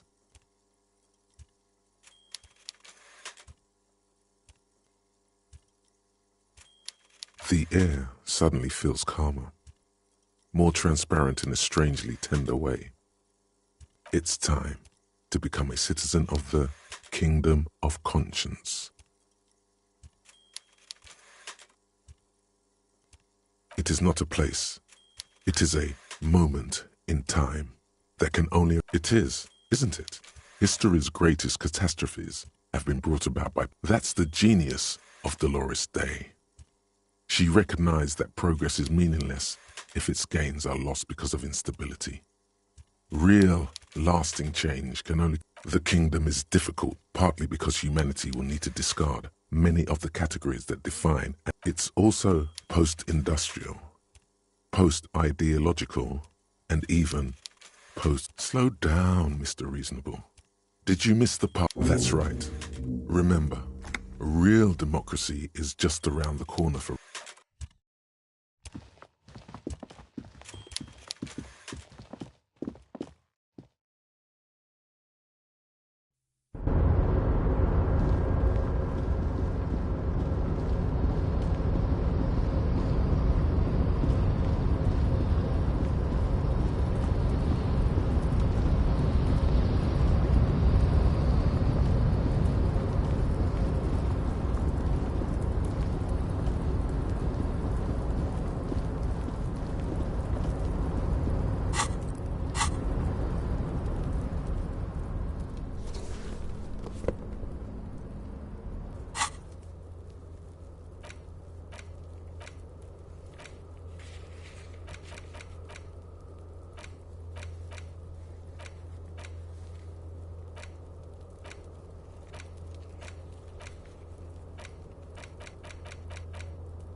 Hola, Wandering Man. How can I help you? The little boy had a good on his promise. To get me into trouble. To sick the pigs on me, pardon the choice of words. What happened? I was asked to look into that armor situation. Official Union probe, you know. Did you? At first I thought, why not? Maybe the pieces can feed the strike. So I went to this boy. He said he'll make me his prison bit. Serves me right for doing menial footwork. I dropped that probe right then and there. It's a minor nuisance. It's all good. He thinks, not yet. Better to get this business out of the way. I learned that people don't want to talk to... What else? Not much. Technical stuff mostly. That was the interesting part. I did some research into this armadura. Let's say I have friends at the library. How does it come out? In parts. 4 in total. The helmet was the first. So, as I count, there are 2 parts missing. The gauntlets and the cuirass. This is where I left off. Too much. I guess you won't be collecting them all then. That's less work for you at least. Oh, they're just gone. They don't exist anymore, if they ever did at all. Forget about them. I did. Nice and balanced. Some junior officers can take care of the rest. Smart choice. It's only that one spot you need armored too. The one the bullet. Good luck if you go for those boots though. You'd have an easier time wresting the spurs off a boyadero than getting them off him. No problem. If you see that kid, thank him from Call Me Mañana. Thank him for showing me the way.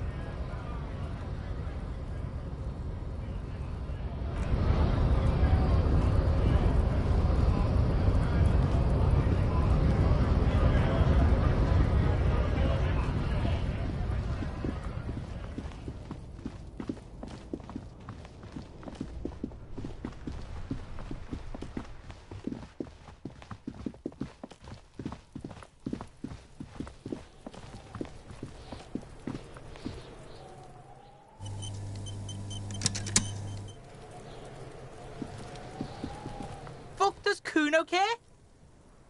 So?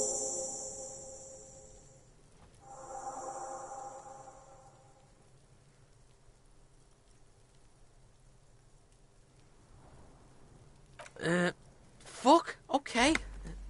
Kuno's a giver like that, yes? Kuno sent your fat ass running around like jello! Look, pig, Kuno sent you to rough some people up. Kuno played you. That happened. Now you and Kuno should move on.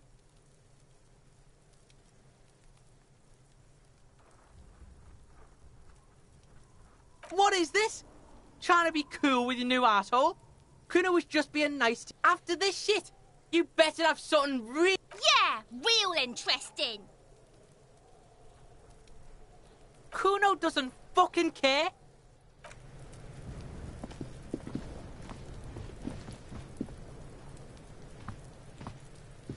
We should think about calling it a day, maybe. The knives are still missing. We should take care of that, then. Let's talk to him anyway. An officer of the RCM shouldn't be sleeping in the street.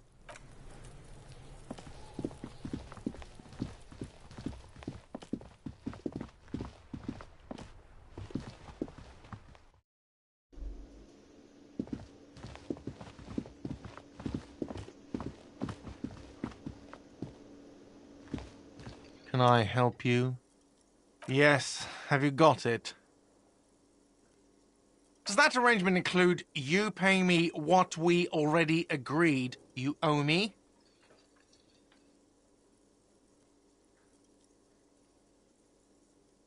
What about what I have been through, huh? You're not the goddamn protagonist of this story. Not until you bring me the money. Okay, I might have something in my motor carriage. I really didn't want to resort to this. The man is thinking. Oh, Lieutenant, we're done here.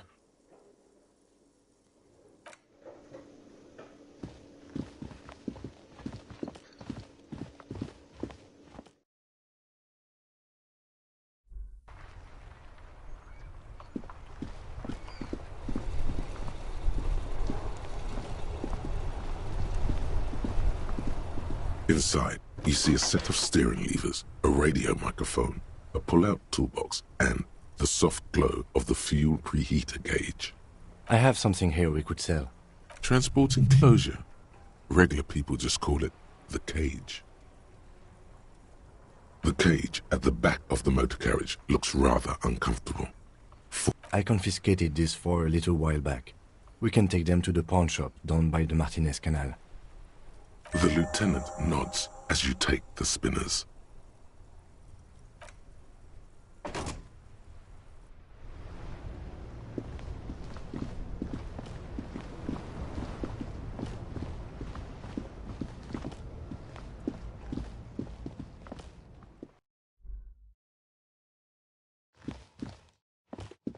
Greetings on this fine night.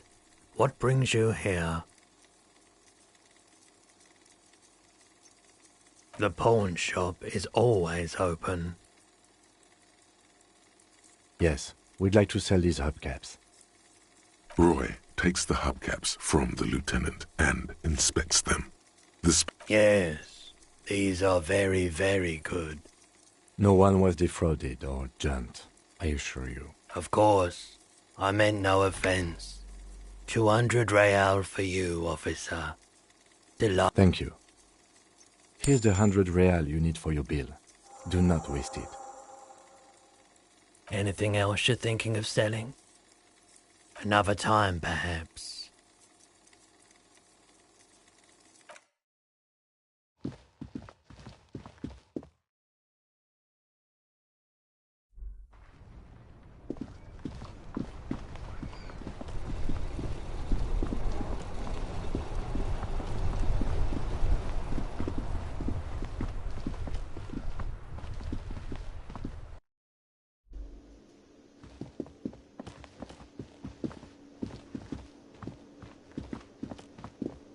Can I help you?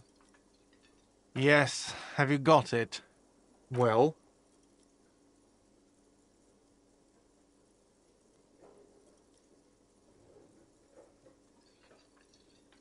Great, thank you, officer. That's all I wanted. payment for services rendered. If you continue to stay here, I just ask that you please pay your nightly bill in advance starting tomorrow. I'll unlock the electronic lock to your room. All the doors lock automatically at 9 p.m. Please pay for each night in advance starting tomorrow. 20 real per night. I'll take a room here too. Of course. Always happy to have officers from the RC.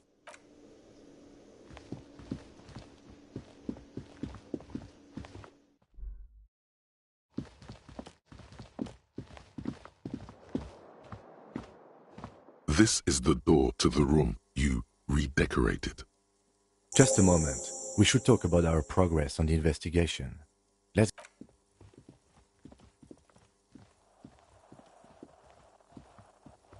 The air outside is brisk. The lieutenant is silent for a moment. He listens to the traffic hum. Then... Now then, we should talk about the investigation. But I also feel you're a bit hazy on the RCM. Our role here, our rights, our jurisdiction, basically. I have a cigarette every night when I go over my notes. It's something of a ritual.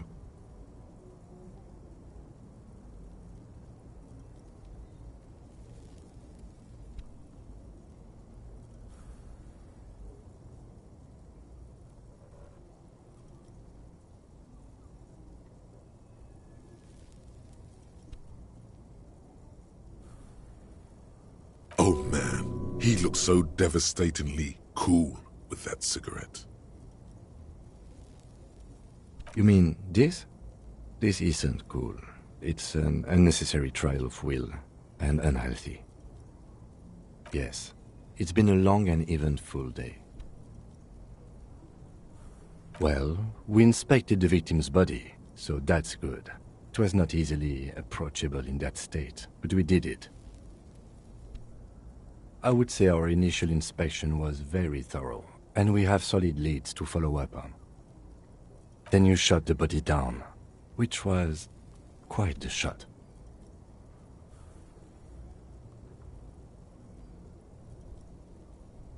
I admit I wasn't sure whether I should give you the gun, but I'm glad I did.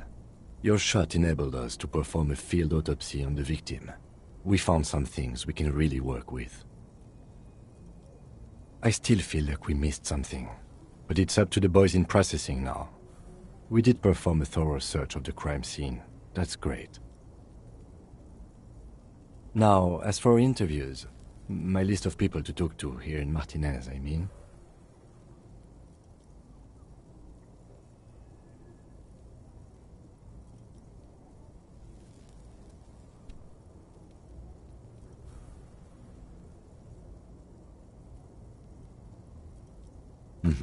Including Everard Clare, a daunting adversary, if there ever was one.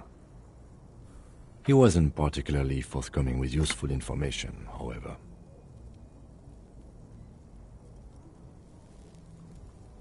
Claire also helped you, how should I say, remember your name? That's a relief.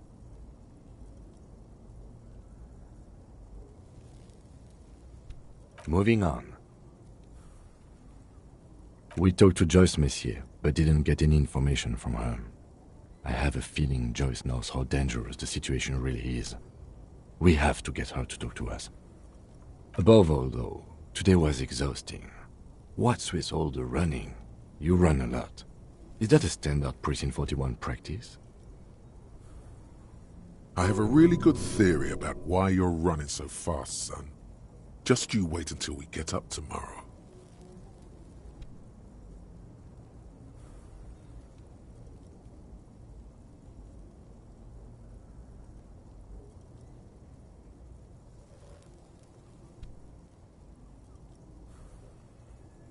It's impressive, to say the least. For a man your age, especially. Those are some stylish shoes too, by the way. Those loafers. Must be hard to run indoors like you do. Thank you for the compliment. We could manage it even in wooden clogs. There are uncanny running reservoirs in this body. God knows why. They're quite limited, actually. The power officers of the Revachol Citizens Militia exercise most frequently is imposing fines of up to 1,000 real for offenses, in accordance with an interdepartmental schedule.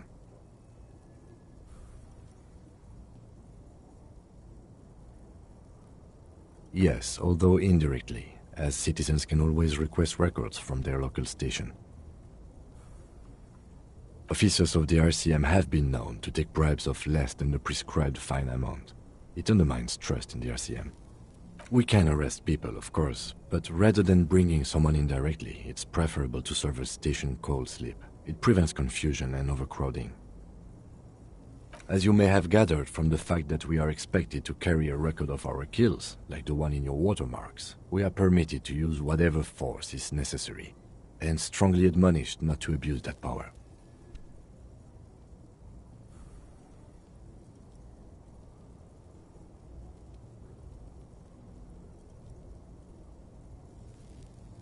You have to supply compelling evidence for why it was necessary to use lethal force. In these cases, your partner is usually your witness.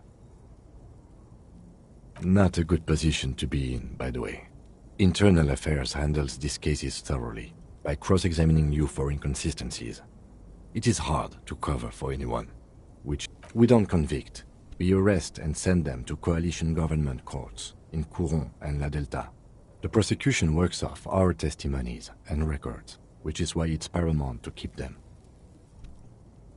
The coalition government, and the moral intern more broadly. The RCM was formed by the coalition government to restore order in the international zone after the revolution. So we did. Now we attempt to maintain that order.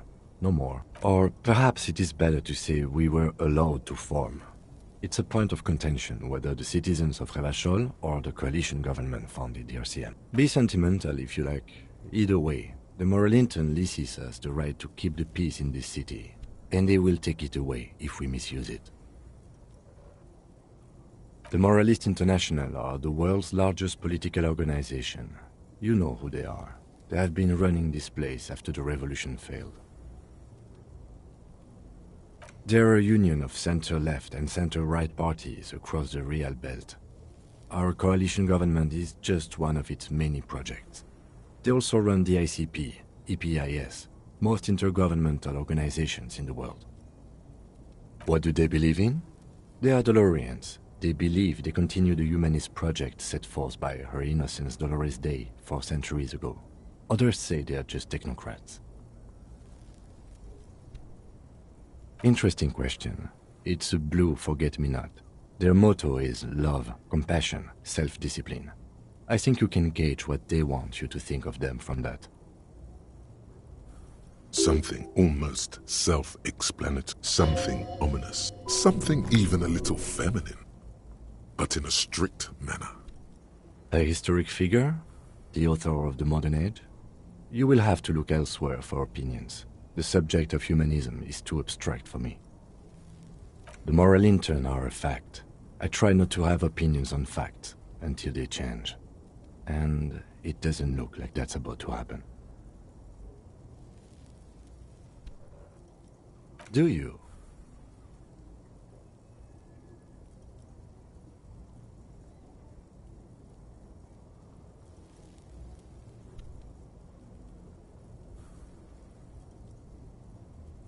Well phrased. I understand answering to foreign powers doesn't sit well with immigrant bashing, but without the EMI, we would be common vigilantes. That's just the way it is. Then you will adore Martinez. For many of these people, the Union especially, vigilantes is precisely what we are. Personally, I don't enjoy it much. The lights of the orphan district are reflected in his glasses. The red and golden orbs of the motorway sliding like pearls on a string from east to west as Revachol commutes back to the suburbs.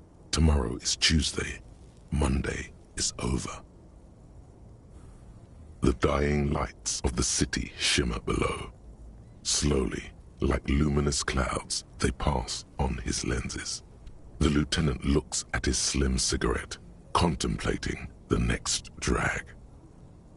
This soldier is the highlight of the day for me. he thinks. This little stick right here. They really don't like us here. And the mouth on that kid, Kuno. It's different inland, in Jamrock and the GRIH. It's our fault for leaving this place to the dogs, to the Union, to the company, not daring to come here more often. This place has fallen between the cracks, the jurisdictions of our 2 precincts. We run this city. West of the river is RCM land. It's incredibly hard. Human beings are... But we are in control, and it's worth it. The organization works, our systems work. If they didn't, the city would disintegrate. Me too. But I wouldn't count on any drastic changes in our lifetimes. Yeah, it's getting very cold now. Let's go.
A mirror hangs on the bathroom wall. In it, your face, adorned with the expression.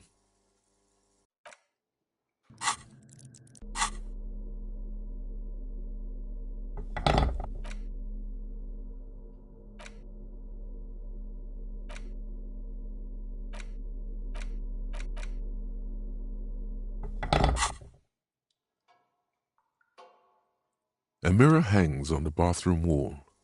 In it, your face, adorned with the expression.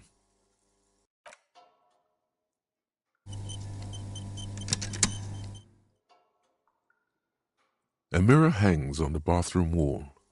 In it, the faucet is quite terribly mangled, but you handle the chain cutters deftly. Told you that you needed those chain cutters. Everything. The mirror begins to clear slowly without you having to wipe it. It belongs in the new, the 3rd decade of the current century. Enough time had things were good. It was smooth sailing. People made gold and champagne-tinted interiors and facades to suit the times, calling this the new style. But forget about ostentatious orchestrations. For Revachol, your city, that meant only one thing out of the dazzling swirl of disco music. In an open-air boîte de nuit somewhere in Revachol West, Guillaume's blonde mane appeared on the screen. He sang some bullshit. Then everyone loved it. Maybe you thought some of the stardust would rub off on you? The click is used to spur on a horse. Sometimes you like to add finger pistols. There is a vast ocean of time between right now and the expression. You have some understanding of the near history of disco, plus the trivia you've picked up along the way. Not really. OO must have just stirred your mind. They're more like a disco rock. It doesn't have to be. You can swoon over Guillaume and his champagne-corked smile whenever you want to. Maybe.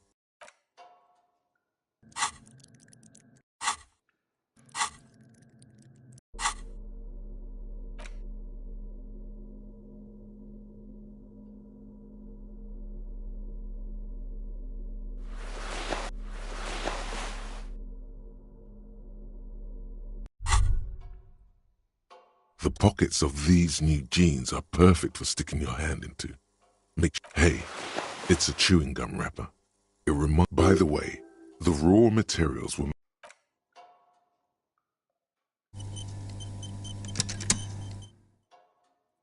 A mirror hangs on the bathroom wall. It's barely covered in steam. It's too late. Like an image on film.